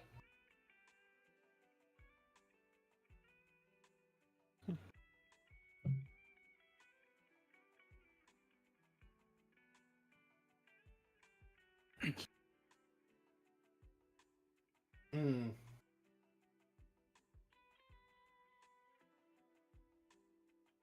I'm not gonna spoil it, but wait until you get to Moika's writing. Oh boy. Oh boy. But anyway. Touching a little bit more on Xilonen. So Xilonen, the one that's actually first, I want to touch on this. I get where the concepts they were going for what were with a lot of the characters, because like pretty much every Natlanese 5-star character is based on some type of extreme sport. Even if not like an outright extreme sport, like some kind of sport that's some kind of sport in general. Because like, okay, Mualani is surfing. Obviously. Maybe boogie boarding, but surfing. Kanich is bungee jumping. Like, you can tell why most of these are extreme sports. Xilonen is roller skating. Mualani is motocross. Varesa is pro wrestling. You would think that I would be the biggest fan of Varesa in the world. I'm not. I think they did it pretty surface level, to be quite honest. Who else is? I'm trying to remember all the Natlan characters. Aoife is The Natlan 5 stars. Oh, Chaska is luge. Most people don't pick up on that, but I was an X Games kid, you see.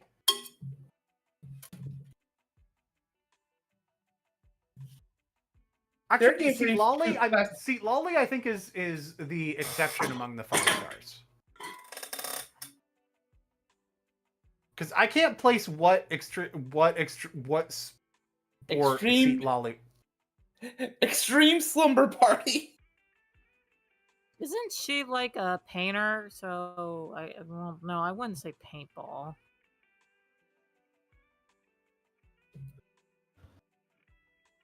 Yeah, I don't know what.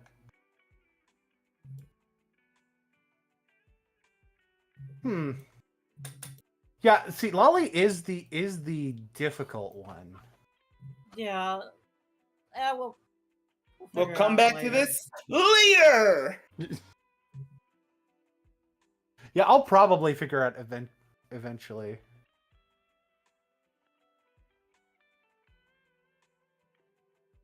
Although overall, my Because favorite I don't character- know. I don't know that. But like, actually, yeah. See, Lolly doesn't fit the pattern, which is also weird. Because if they went like if they went like, okay, we're doing extreme sports for all of the 5 stars. Like then it would be more cohesive. So see, Lolly doesn't fit the pattern. See, Lolly just doesn't fit the pattern. which is bizarre. Okay, but what about the Archon? Extreme motorcycling? Yeah, it's motocross. Okay.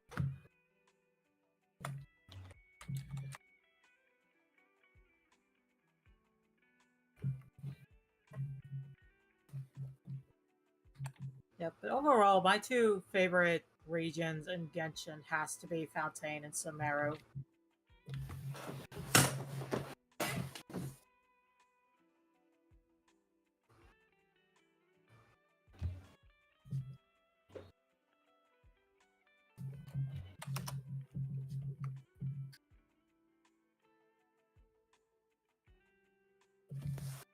Yeah, like almost every Fontaine character I love, both gameplay and story-wise.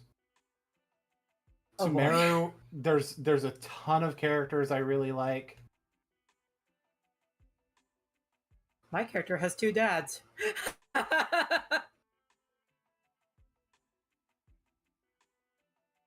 I think Natlin is in fact the only region where there's like a significant portion of characters that I have some kind of issue with.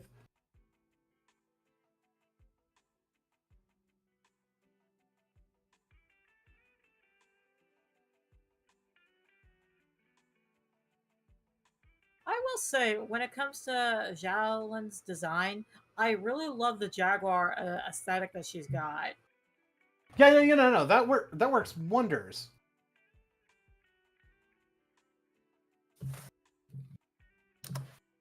Not Like to mention I want to say that like Oh. I think Seat Lolly might be skydiving. Like if you look at it the right way, because like I guess the cloud could be like a parachute. that's adorable. I guess it could be skydiving, although in reality, like, although interestingly enough, I feel like Auroran represents skydiving a little bit better. But I think Seat Lolly is supposed to be like skydiving, maybe paragliding, something like that. Something around If I that had line. to, but see, Lolly doesn't really like go into that concept as well as the others.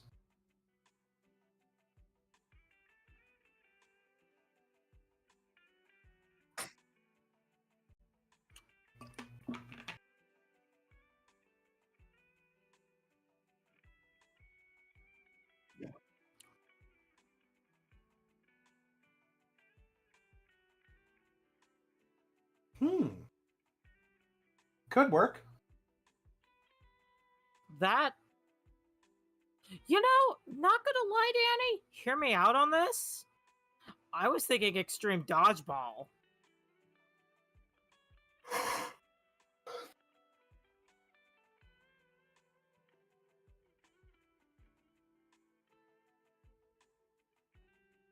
That would depend. Like, Yeah. I think UFC fits better, but not necessarily with the clan that you went with, because you're people the Springs, yeah?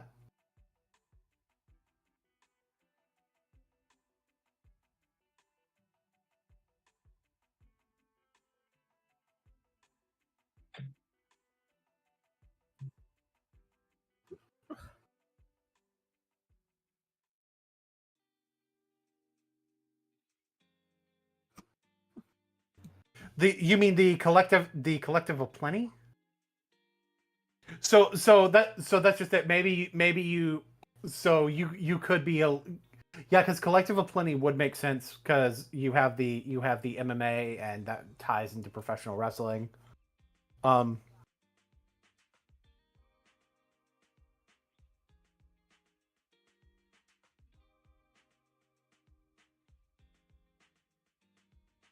Yeah, so I'm thinking.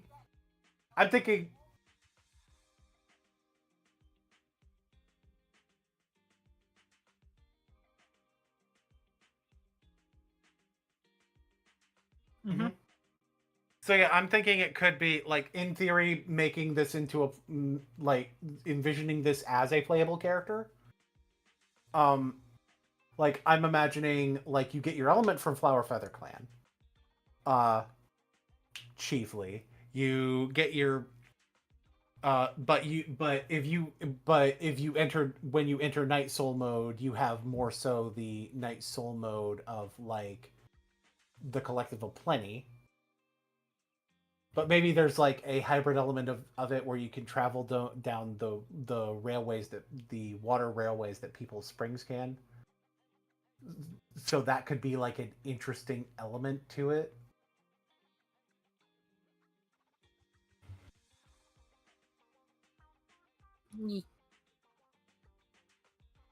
So yeah. Close out a neat So character. yeah, there's definitely things that can where it can. So like, and that's just it. There's so many good world building elements with Natlin, but there's also some dog shit stuff. And there's also like a lot of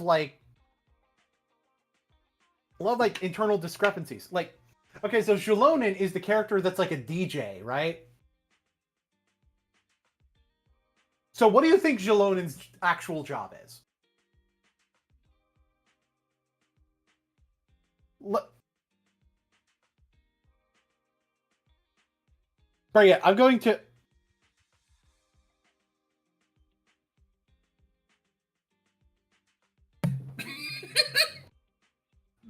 I am I like just real quick. TP, don't spoil it. I'm not. I'm just gonna real quick put the picture of Julonin in general. What do you guys think? Based on this image, what do you think her job is? Music.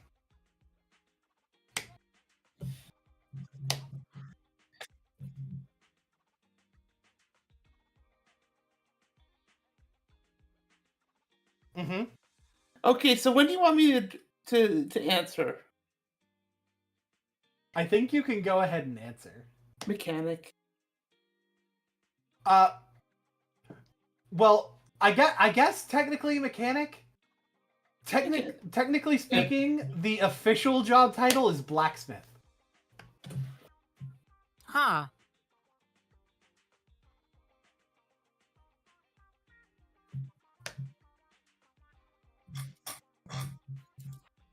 Right.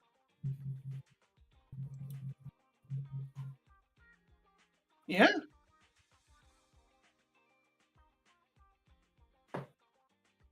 Like I said, I really love her Jaguar aesthetic.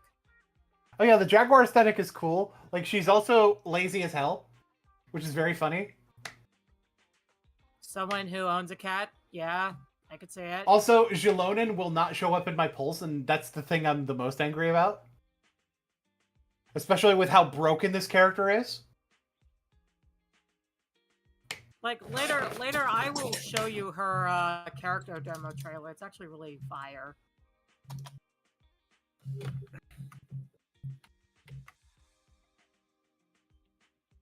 Anyway, Natlin, it's cool, but it also sucks at the same time. Yeah, for real. Like, I am looking forward to moving on from Natlin. And that sounds cringe, but it's true. Give me my man. Give me Nodcry. Give me my man Varka, please. It feels like Natland felt longer than every other region which is not true. Yeah, it's not true, But but it felt that way. which is arguably I suppose. worse. Yeah, I suppose the voice acting stuff could be considered part of it, but not really. But for one, it's not just that.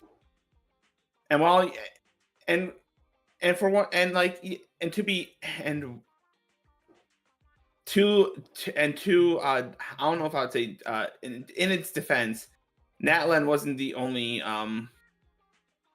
region affected by this. Like most regions were affected by this. Mhm. Many stories I done will, in I the will meantime say, were I will say most of them were not like main stories that were affected by this. true. So,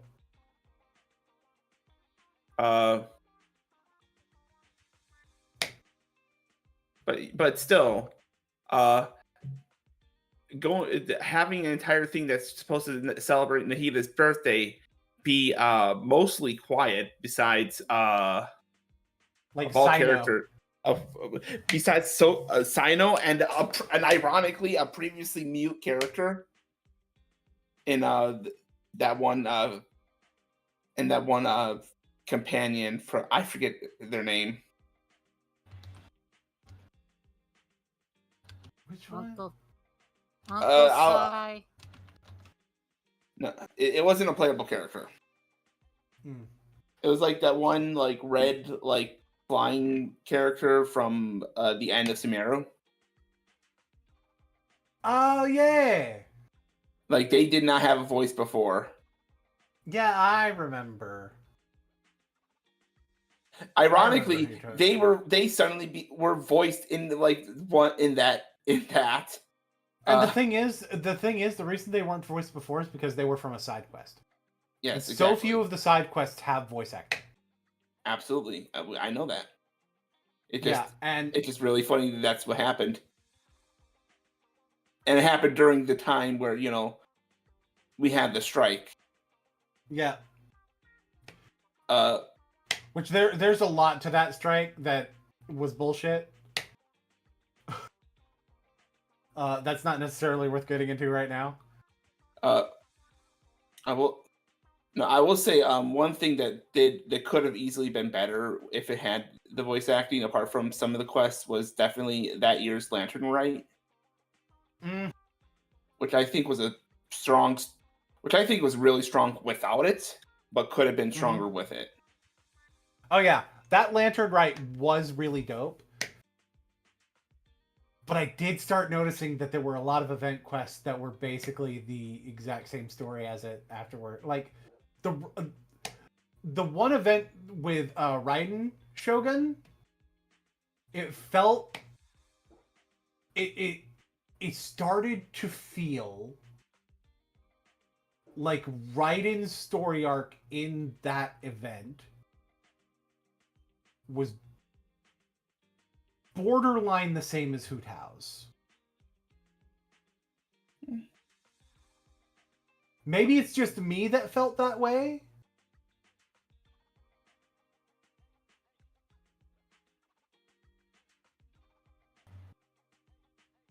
I don't see it. Maybe you'll explain it later. Be able to explain it later, and it makes sense there. But I don't see it yet. Like, I suppose it's just that there were like certain story beats that were. I might be tripping. I might just be tripping. I think you might. And everyone yeah, trips and over it. I might have just been jaded at the time, which It was like right after like 5.3, where like I think Natlan really dropped the ball. Like they were building to stuff that could have been really, really good.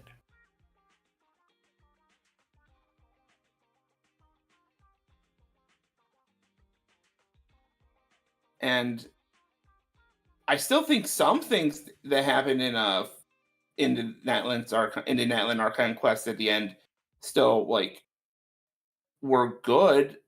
Oh yeah, Just absolutely. not. There were some things that were good. There were some things that were very good, but were kind of dragged down by the things that were bad. Yes.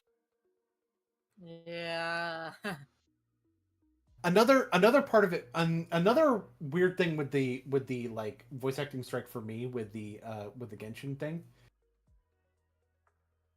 and I think TP might understand what I'm talking about here, is Janssen. Yeah. Because Janssen had a voice at the beginning. Then when the strike happened, Janssen was mute.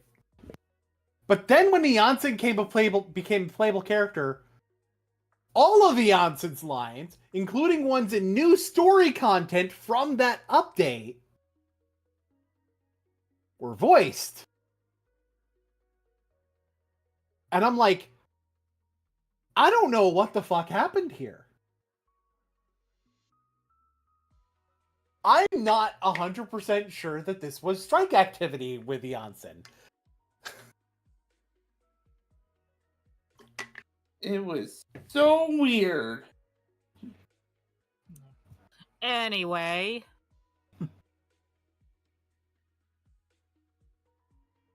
The only thing I could think of that could make sense is maybe in that specific case with Eon-san, they might.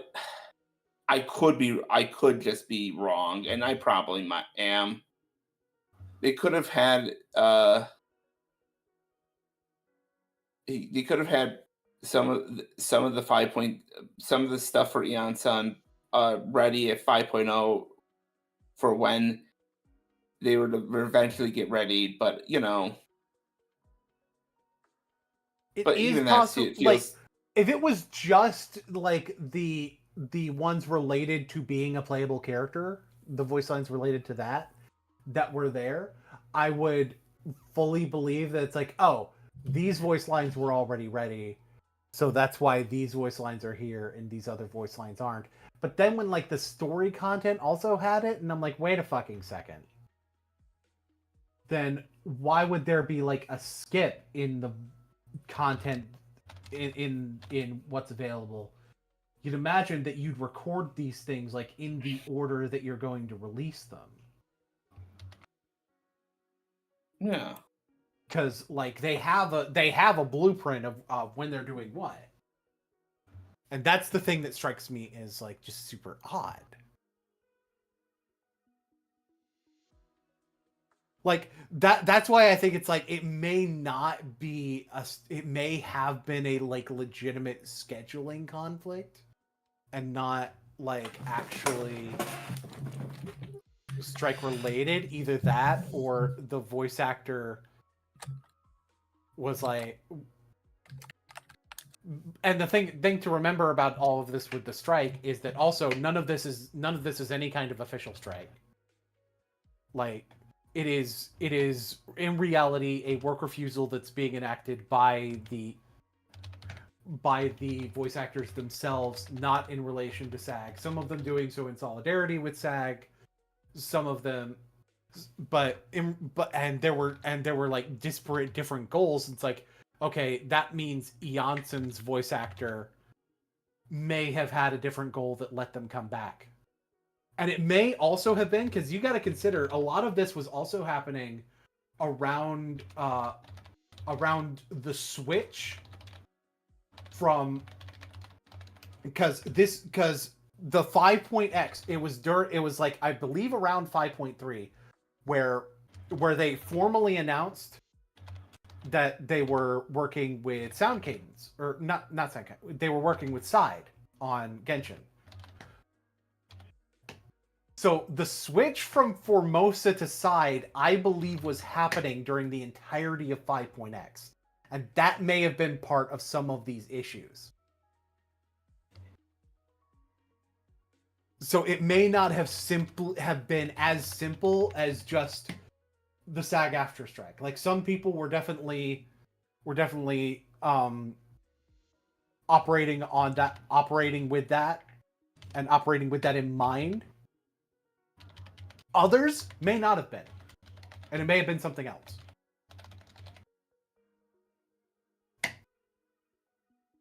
We know it's not necessarily a universal case.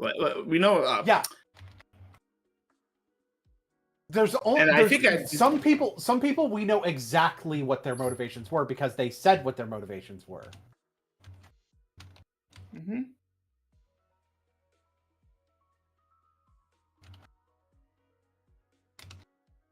It's also worth acknowledging.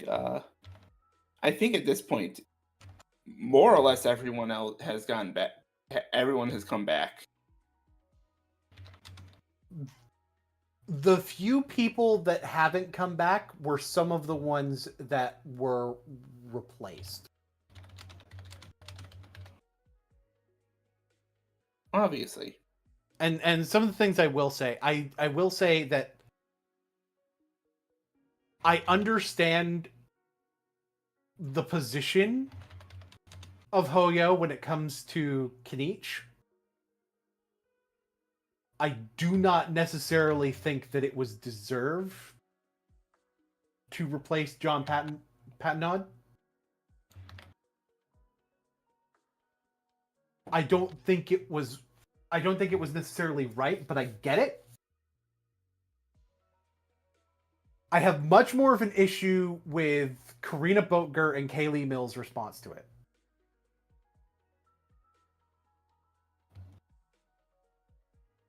Mm-hmm. Yeah.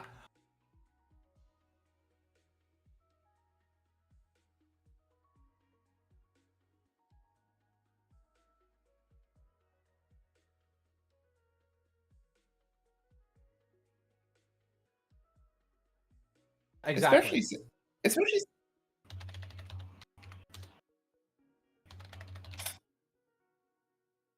Especially since, like, if I'm not mistaken, the replacement didn't even realize there was a strike going on because they were from Japan.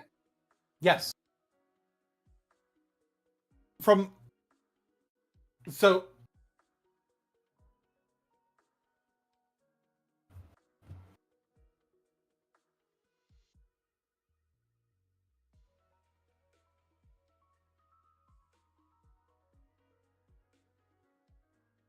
Like other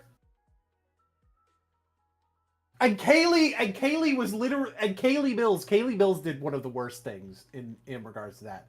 Said like, well, your wife is the main breadwinner in your house. And you guys just bought a house, so you definitely don't need the money. It's like that's more of a reason that he would need the money. Like, literally.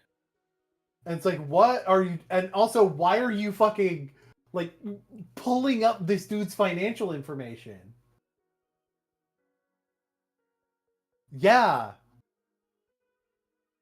And Karina crashed out on like everybody. Crashed out on like, and that's just it. People were digging into the SAG stuff, and it's like, yo, these SAG deals are kind of sketchy. And other people are like, well, we have this for this reason. And one of the things I pointed out was like, well, if it's about not being able to trust them to honor the contracts that they give without having the collective bargaining, I do understand that. However, you have to consider that for some people, the collective bargaining body is also someone that can be difficult to trust because they are run as their own business as well, and a very large business. And considering the merger with AFTRA, it is almost everyone in the entertainment industry.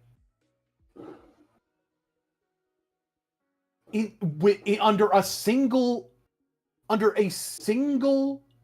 guild.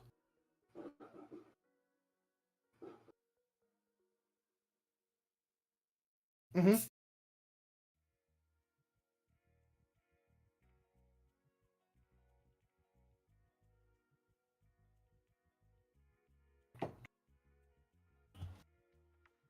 From a Discord server where they were talking about blacklisting people.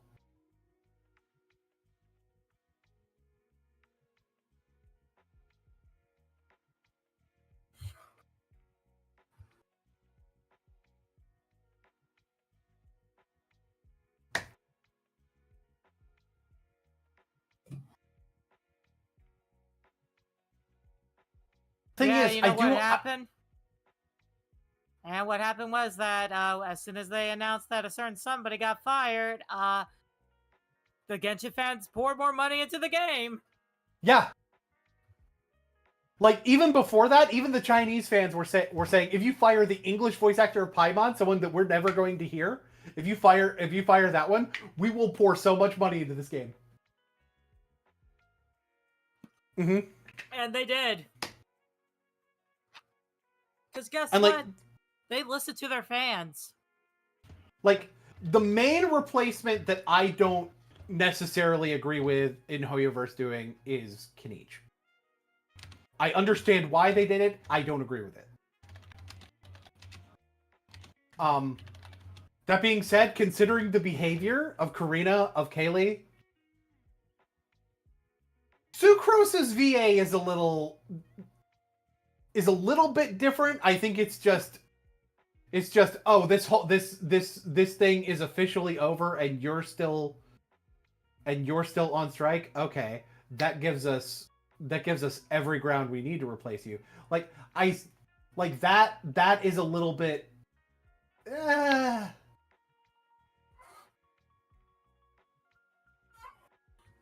Yeah, VA, her VA has also been replaced. Mm-hmm. she had I think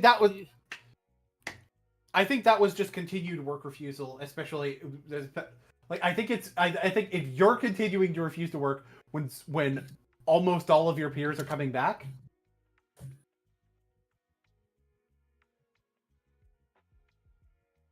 Mm-hmm. Mm-hmm.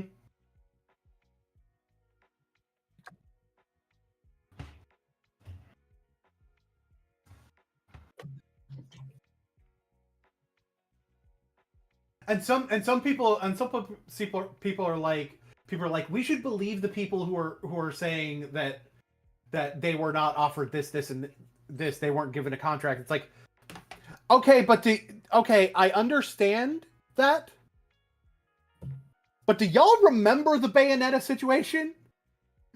Yep. Because like we've experienced dishonesty from the people who we would think is the most honest before. We've been lied to by the small guy before. There is no reason to assume.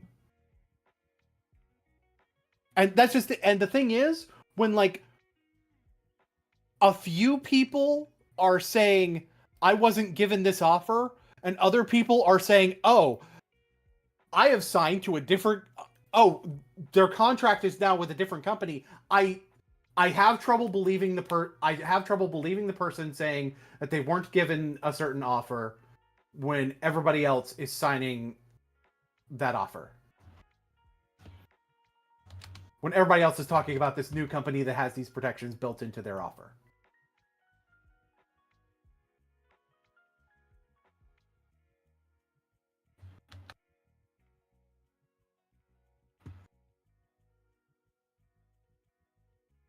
Like, it's possible that it's true, and that sucks if they're picking and choosing who they want to continue working with.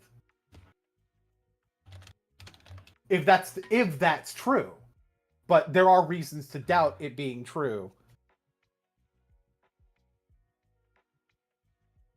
But that being said, even if they are choosing to be like, we don't want to work with you for this, and this reason, they're kind of allowed to do that. Just like you're allowed to say, oh, this contract doesn't have some of the things I want. I would like, here's my counter offer with the things that I want. Like, they should have just talked it out. Mm-hmm. And that's just it. Part of the reason I know about this, and I know sometimes it is the corporation being greedy, is because I've been able to look into this shit with pro wrestling contracts before as well. That's just it. With like some of the stuff that I am involved in and I deal with, I have to know some things about contracts. right? Mm-hmm. Like, it is part of being a content creator that you do need to know a little bit about being able to read a contract and being able to negotiate a contract. Right? Right. And you do have offer counter offer. And I will say, following the strike, SAG-AFTRA's negotiators, I don't know what the fuck they were doing.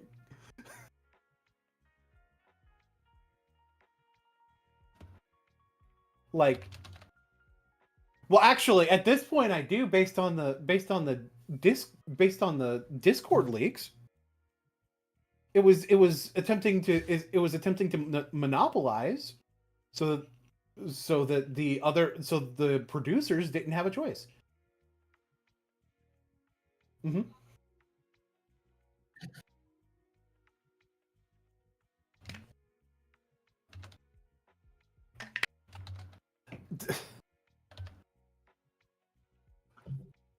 Some of them were literally were talking about like literally when unions were run by the mafia, this is what was done. Like, and they were saying that is a good thing.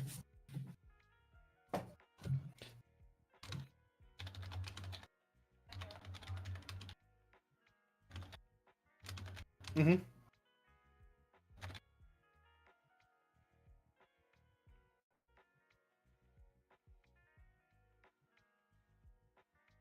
Yeah. And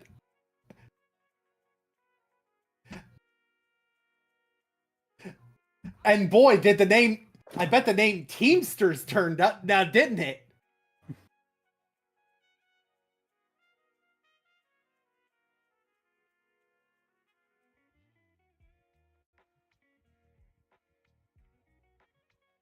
Mm-hmm.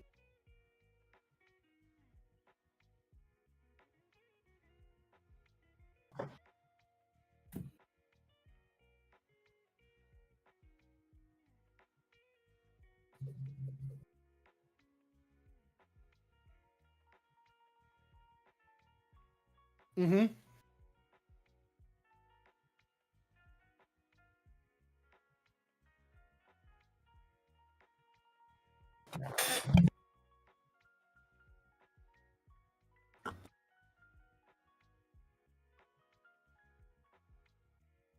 Mm-hmm.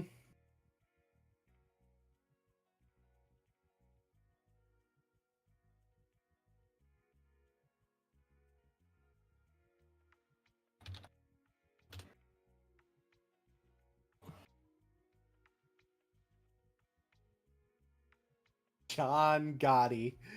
Yeah.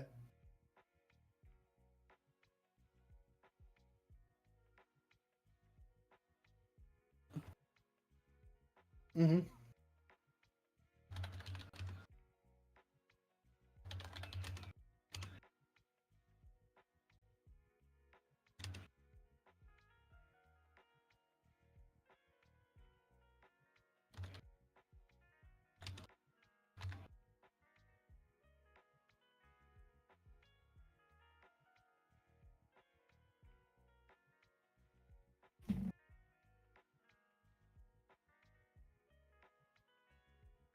Mm-hmm.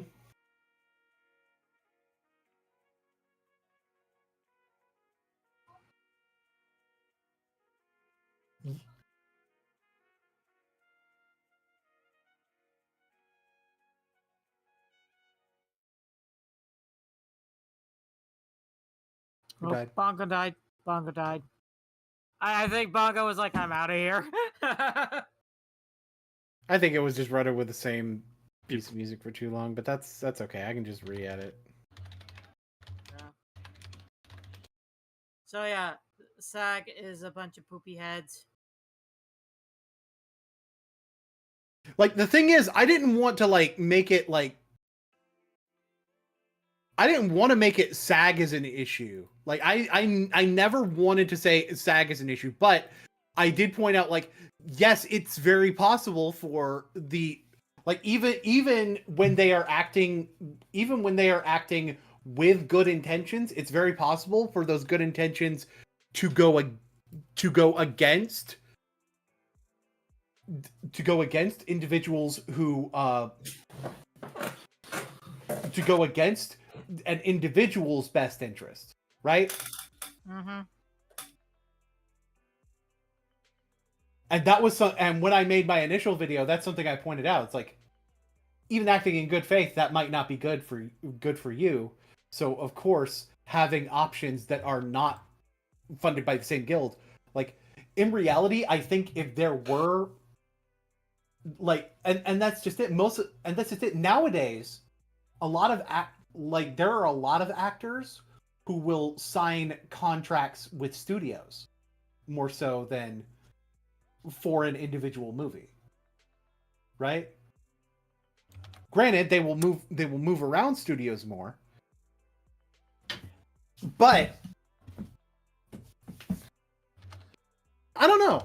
Like, the thing is, I think it would be possible for there to be multiple different actor guilds, and I think that might be helpful.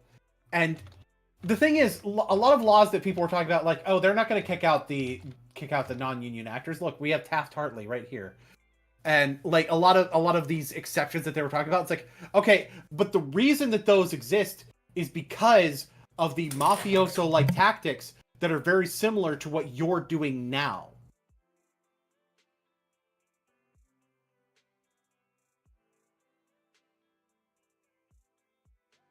And like literally some of the people were saying, well, the Teamsters didn't care about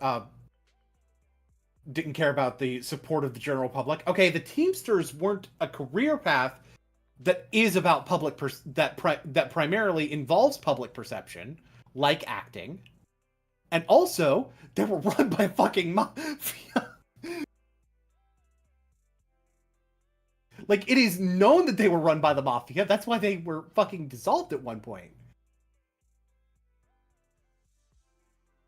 Like, it's like there's a lot. I think that's the general thing that can be agreed upon, is that there's a lot. Holy shit, this went on too long. I've noticed that someone's been pretty quiet all stream. Isn't that right, Real and Warsaw? I don't know what you're talking about, because the real quiet one... Actually, are we at that point yet? You know what? Let's do it anyway. We'll continue. We can continue regardless. I was gonna say, the real quiet one has been fucking Hoopa. That's true. Fucking Hoopa. Yeah, I forgot where the fuck were we before this talk happened. Yeah, I was just, part of why I just wasn't saying too much, because, hey, guess who doesn't play Genshin? Oh, I can point to someone. Jen. But... Listen, Listen, I like the lore, okay? Listen, Yeah, but you haven't touched the game. Listen, the most Yeah. I can contribute to Genshin content is, listen, Yolan can do things to me. Oh my god. You like, there's a lot of people who feel the same way as you. I know. There's a reason why she's called the Deceptive Ultimate Rizlord. That's Like- not a title in the game. There are, that is true. However, and the thing is, like, there are characters that will turn straight men gay. Oh my god. Oh my god. TP, did you see that video I sent you? No. Oh my god, you need to watch it. Trust me. Hell, I'll even post it here in this so everybody can see it. Everybody does have certain characters in Genshin that's like, oh.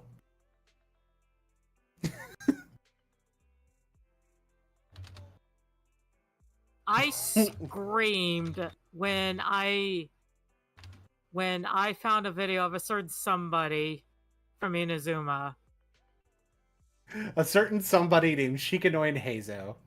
Oh my god. Yeah, Shikanoi and Heizo's hangout is not normal. It's just not normal. Yeah, it's.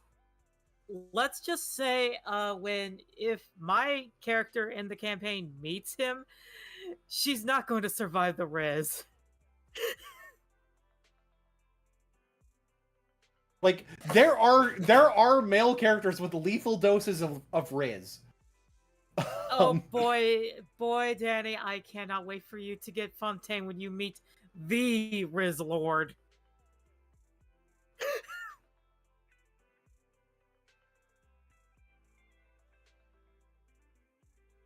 Boy, when you get to Fontaine and meet the Twinkle Lord.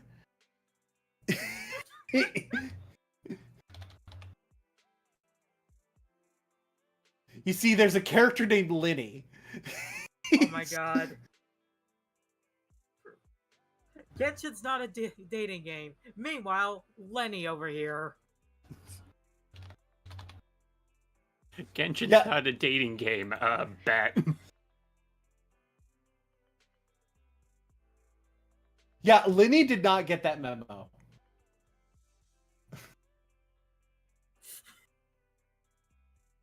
Oh my god. And oh my god, I'm so terrified. Later, Boone, I need to see some of his voice lines.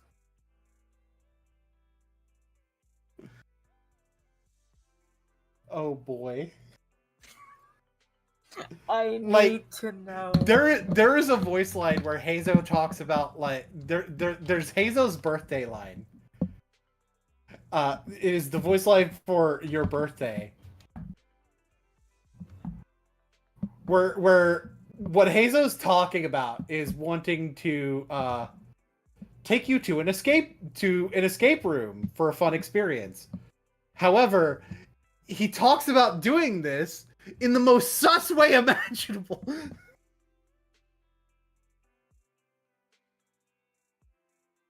Yeah. Genshin, we're not a dating game. Also Genshin. Yeah, Listen, some characters. Genshin is not a dating game, just as how Marvel Rivals is totally not a Gooner game. True. Listen, we get to smack America's ass in that game. I don't know what you're talking about. Here, TP, take your wife. Your Genshin wife.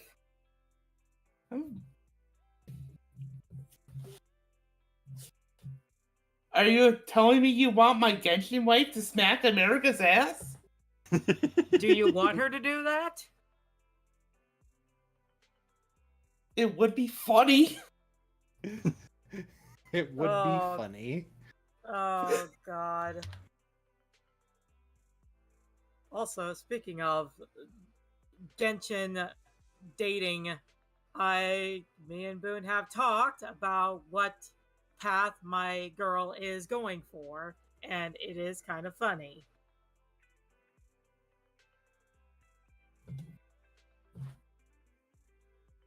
And I am hoping that when TP does watch the session 0, that it's going to be like, oh my god, it's not a himbo. Not a himbo.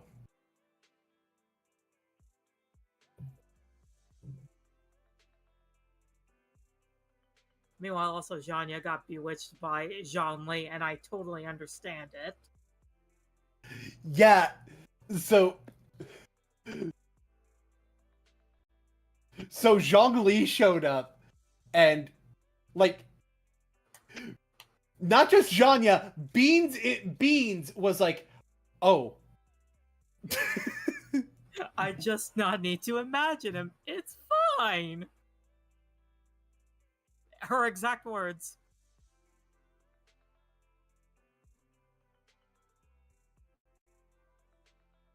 Yeah. I mean, There's quite a hold few. on. There's Plenty of, yeah. I'm gonna say there are plenty of adult characters. To I quote feel like there's Max- only like a handful of characters that are confirmed to be killed they're actually confirmed to be like actual children. To quote one Maxor, a message to the Genshin Impact community: the age of consent is 18. Yeah, because like the character that I have got planned with for Eve is definitely an adult. Yeah. He is, I think, 1,000 years old. Yeah.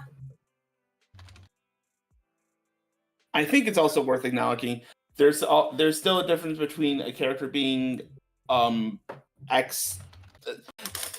hundreds of years old and still being and acting like an adult, and being hundreds or so years old and being child coded. Right, like there's a difference between a character who there's a difference between a character like, say, the Raiden Shogun and a character like, say, Nahida. I will protect my Archon. Okay, I love her too much. Yeah, no, don't lewd the lolly. Like, don't lewd any of the lollies. I don't care if the lolly is 500 years old. Don't lewd the lolly. If they look like child, they are baby. Exactly. Like, especially if they behave in a childlike fashion. Yes. Yeah, Exactly. It's like it's every time I have to occasionally look at people. I'm like, hey, Mavis Vermillion is forever 13.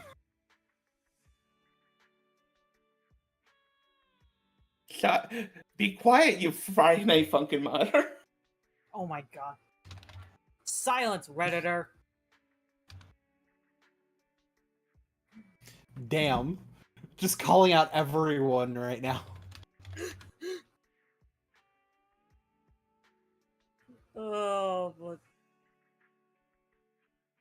but yeah, the thing with, like, I at least do my research, like, okay, this character's, okay, they look like it at all, but I need to make sure they're not, like, you know, deceitful, like,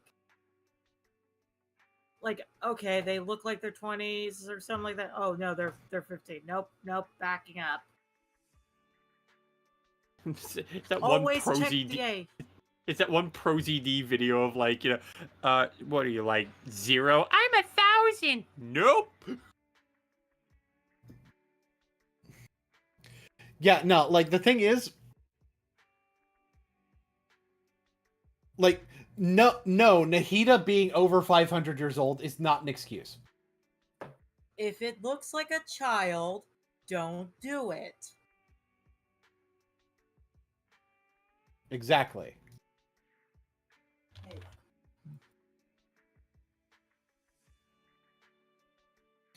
Thankfully, there are characters that look like and act like adults. Indeed. Hi, Yelan. Yeah. Oh my god. It's true. It is true. And I have no intentions of fixing her. The question is, would you let her fix you? She's gonna make me worse.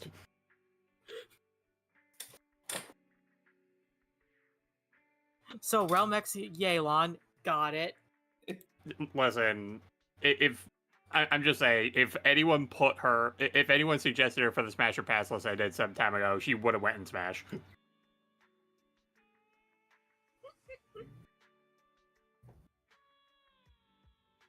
God.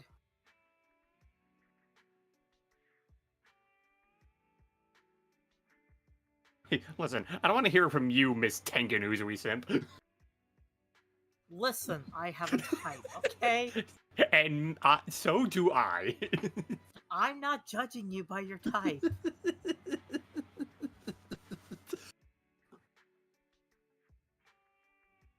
I like a man who is strong, who is protective, and has a fun little side. Okay? I say as I also blame Boom for my crush on Ayato.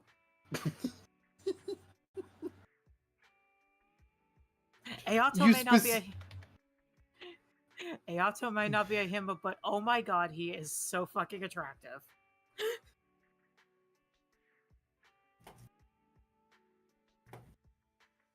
Listen, I'm listening.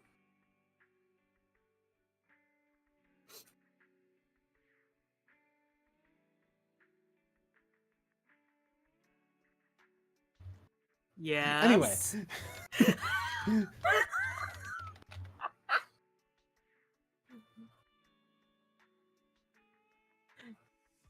So yeah, getting back on track a little bit. Yeah. You're on track. Yeah. Eve. Not know where she comes from. Was raised in Samaro by Kaveh and Al Haytham.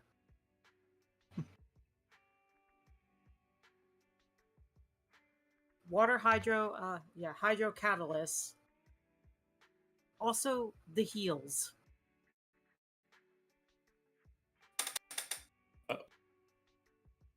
What about her shoes? I said heal, okay? Yes, Yeah. she is the healers. She does the health. She is also very shy. I think you forget what parts of shoes there are. I don't care.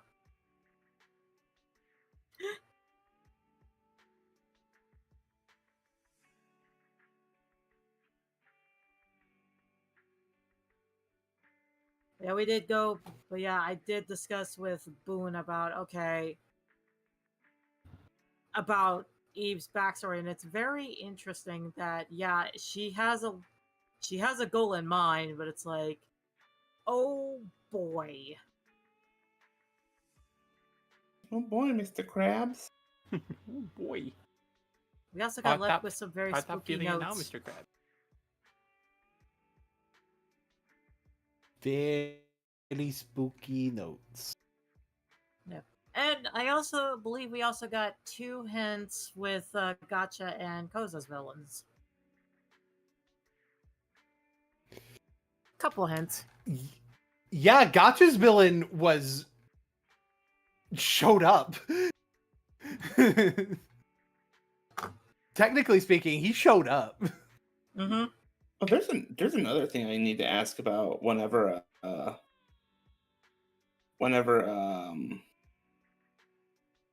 probably whenever we're off air. Yeah. You could very well ask it in DMs in text if you need to. Okay. I will ask you in DMs. You will DM And yeah, the one thing DM. I did with Fabula Ultimate is because like the system puts a hard limit on the number of bonds that someone has. I'm going to basically have the bonds sort of cycle in each region based on like what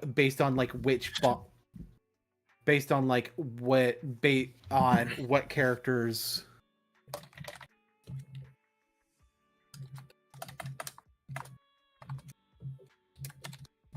Yeah, because like I guess an example of the bond, who has the type bond?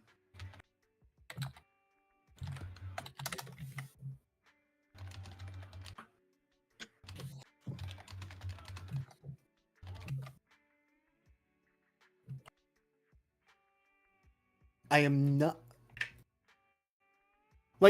basically the thing is the bonds are going to like the way I'm going to do the bonds is that what I'm imagining we're gonna do is like you guys are going to have bonds like relevant in each region, say for like probably a slot for like for a slot for your particular main villain.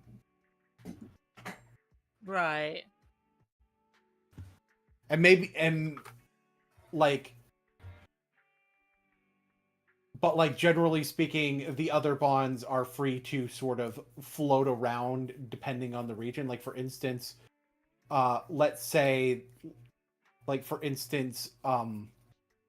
most likely Gotcha's bond with Shinobu isn't going to be relevant in Mondstadt.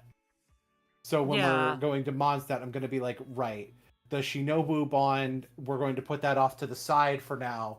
We're going to have this other bond. Right. So Or- like, go on. Or like I know one of TP's bonds from Mondstadt, which I'm not going to disclose at the moment, but but I know who it's going to be. But that person isn't going to be relevant in the Liyue plot. So that bond will come up probably when we're in Mondstadt. Mm-hmm.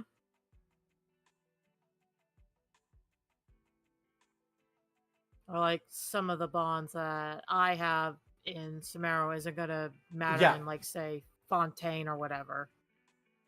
Like also in Liyue, like I didn't tell you to do your bond with Kave and Alhaitham because it's like they're not going to show up in Liyue, at least not right now.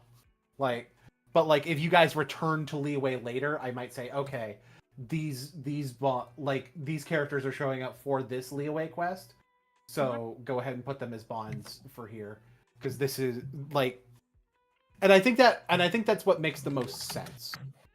Right. There'll be like little things we can interact with as well, like on the side. Mm-hmm. Mm-hmm. And this basically creates more openings for bonds to be a little bit more fluid.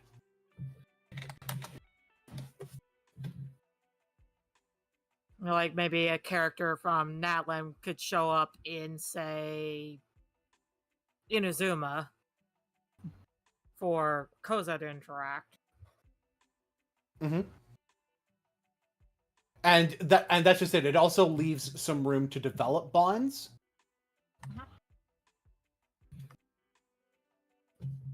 Like there's some that I'm going to have like cross different things. I don't want to give away too much of some people's backstories that they don't want to have given away, but some are going to cross different nation lines, but it will be explained like when that happens, right? Yeah. So, but like generally speaking, the main one that for sure is going to cross these lines is going to be your main villain. Mm-hmm. Which we have yet to meet. Mm-hmm. We did get a few hints about Koza's. We did get Gotcha's appeared. Gotcha's main villain is named Satelier Jade. I don't know if TP will get the joke. I don't think TP will get the joke.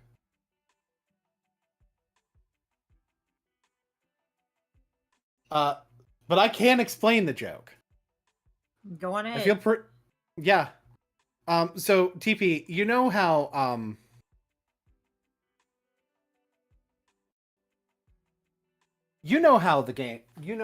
in Genshin the currency used to exchange for pulls is Primogems, right? Yes. Well, Honkai Star Rail also has a currency they exchange for Primogems, and it's called Stellar Jades. Ah, I see. I see.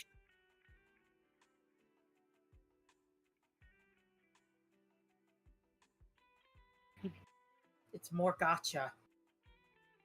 It's true. I could have been like, it would have been the only way I could have like, another funny thing I could have done was make Gotcha's villain Asterite, which is the currency in Wuthering Waves.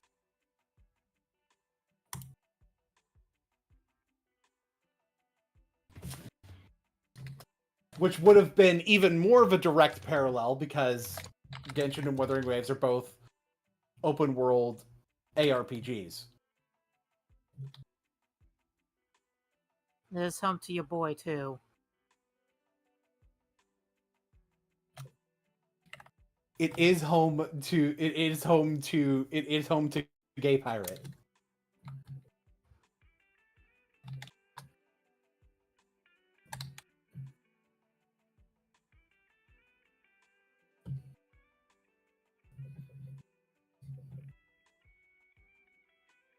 Funny Like- gay pirate, man.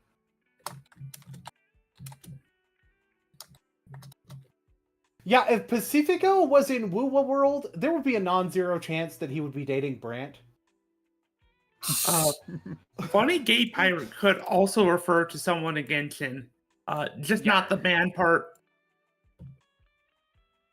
It's yes. true. It's There you true. go. Ah, yes, Ningguang's wife.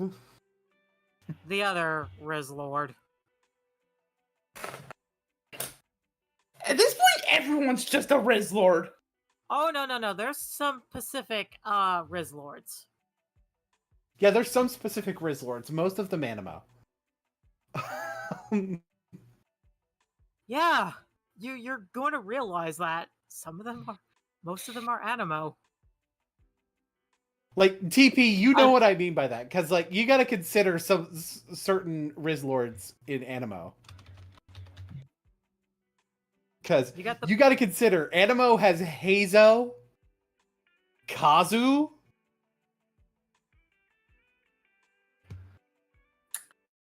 My first thought was Venti.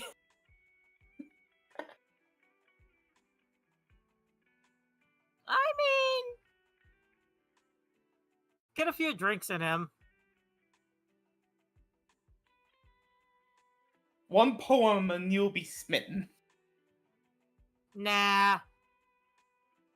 Kazuha has him beat by a long shot.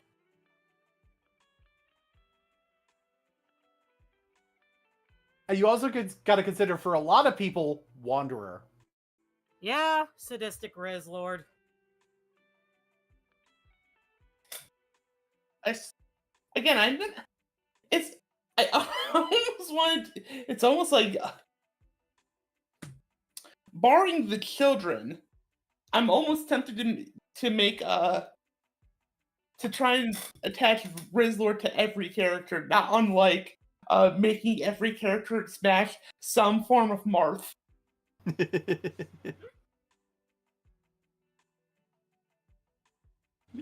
Mm-hmm. I feel like there agree, are Sid. characters in Genshin that are not Riz Lords. Like, Ganyu is not a Riz Lord. No, No. God, no. She's too. Coca Goat, Riz Lord. Okay, go Riz Lord. Yamiko, but only towards Goro. She's funny. She also probably. I would not classify Arataki Ito as a Riz Lord, especially not in the traditional sense. He's a special kind of Riz Lord. He's got He's a very He's got dorky Riz, but it works. like Farina is also not a Riz Lord.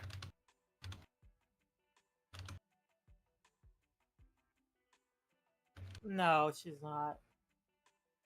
Nuvliet, however, he's got that power Riz. Yeah, no. Nuvliet is a top. Like, Danny, you will understand once you meet him.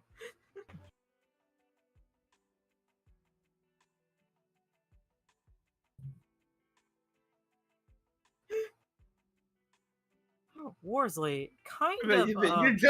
You're just convincing me to just do that. What? All I'm saying is, Mario has jumped Marth. Jump Marth.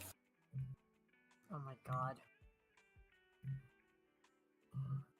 that I don't think fall under Riz Lord material. Like, you really think Zhen Yun is a Riz Lord? No, get the fuck out of here.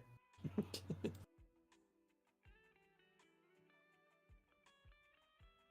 know what? I am half tempted. Later, if you want to, Boone, I want to make that Riz Lord chart with you.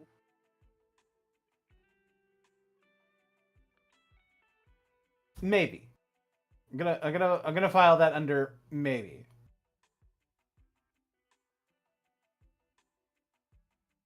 Oh god.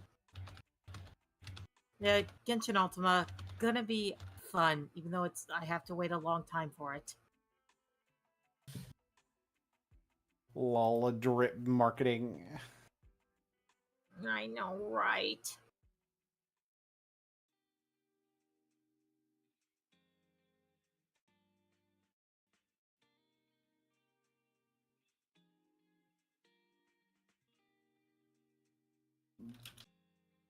I guess anything else? Duck Hunt Dog is Pet North. Go to your room. He is in his room.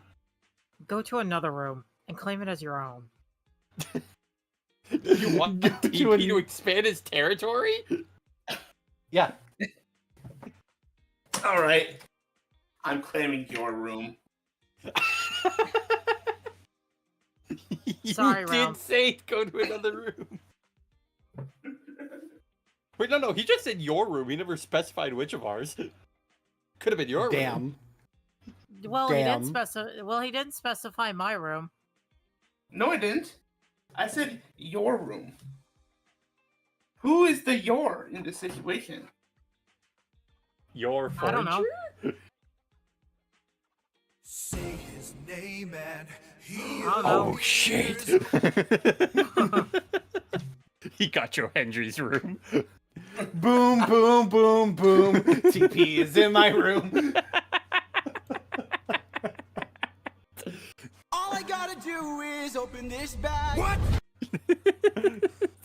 Only a handful of people will get the boom, boom, boom, boom joke. I get it. do. I do. That joke hit me like. I'm Drew, dabba dee babba die. I believe in Joe Hendry. And now you apparently share a room with him. Exactly. True. Alrighty.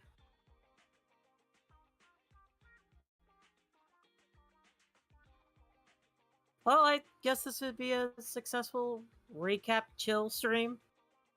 I suppose it would be. And now, tactical roll.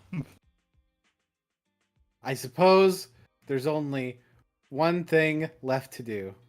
Yeah.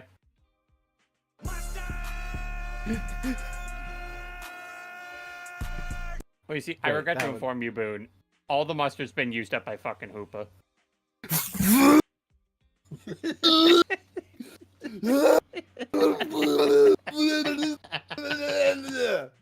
That was it. Got out so bad when you were trying to say scream that out. You just. That's how bad fucking Hoopa getting the mustard did to him. There you go. We found another bottle. I did. Good night. Good night. Good night.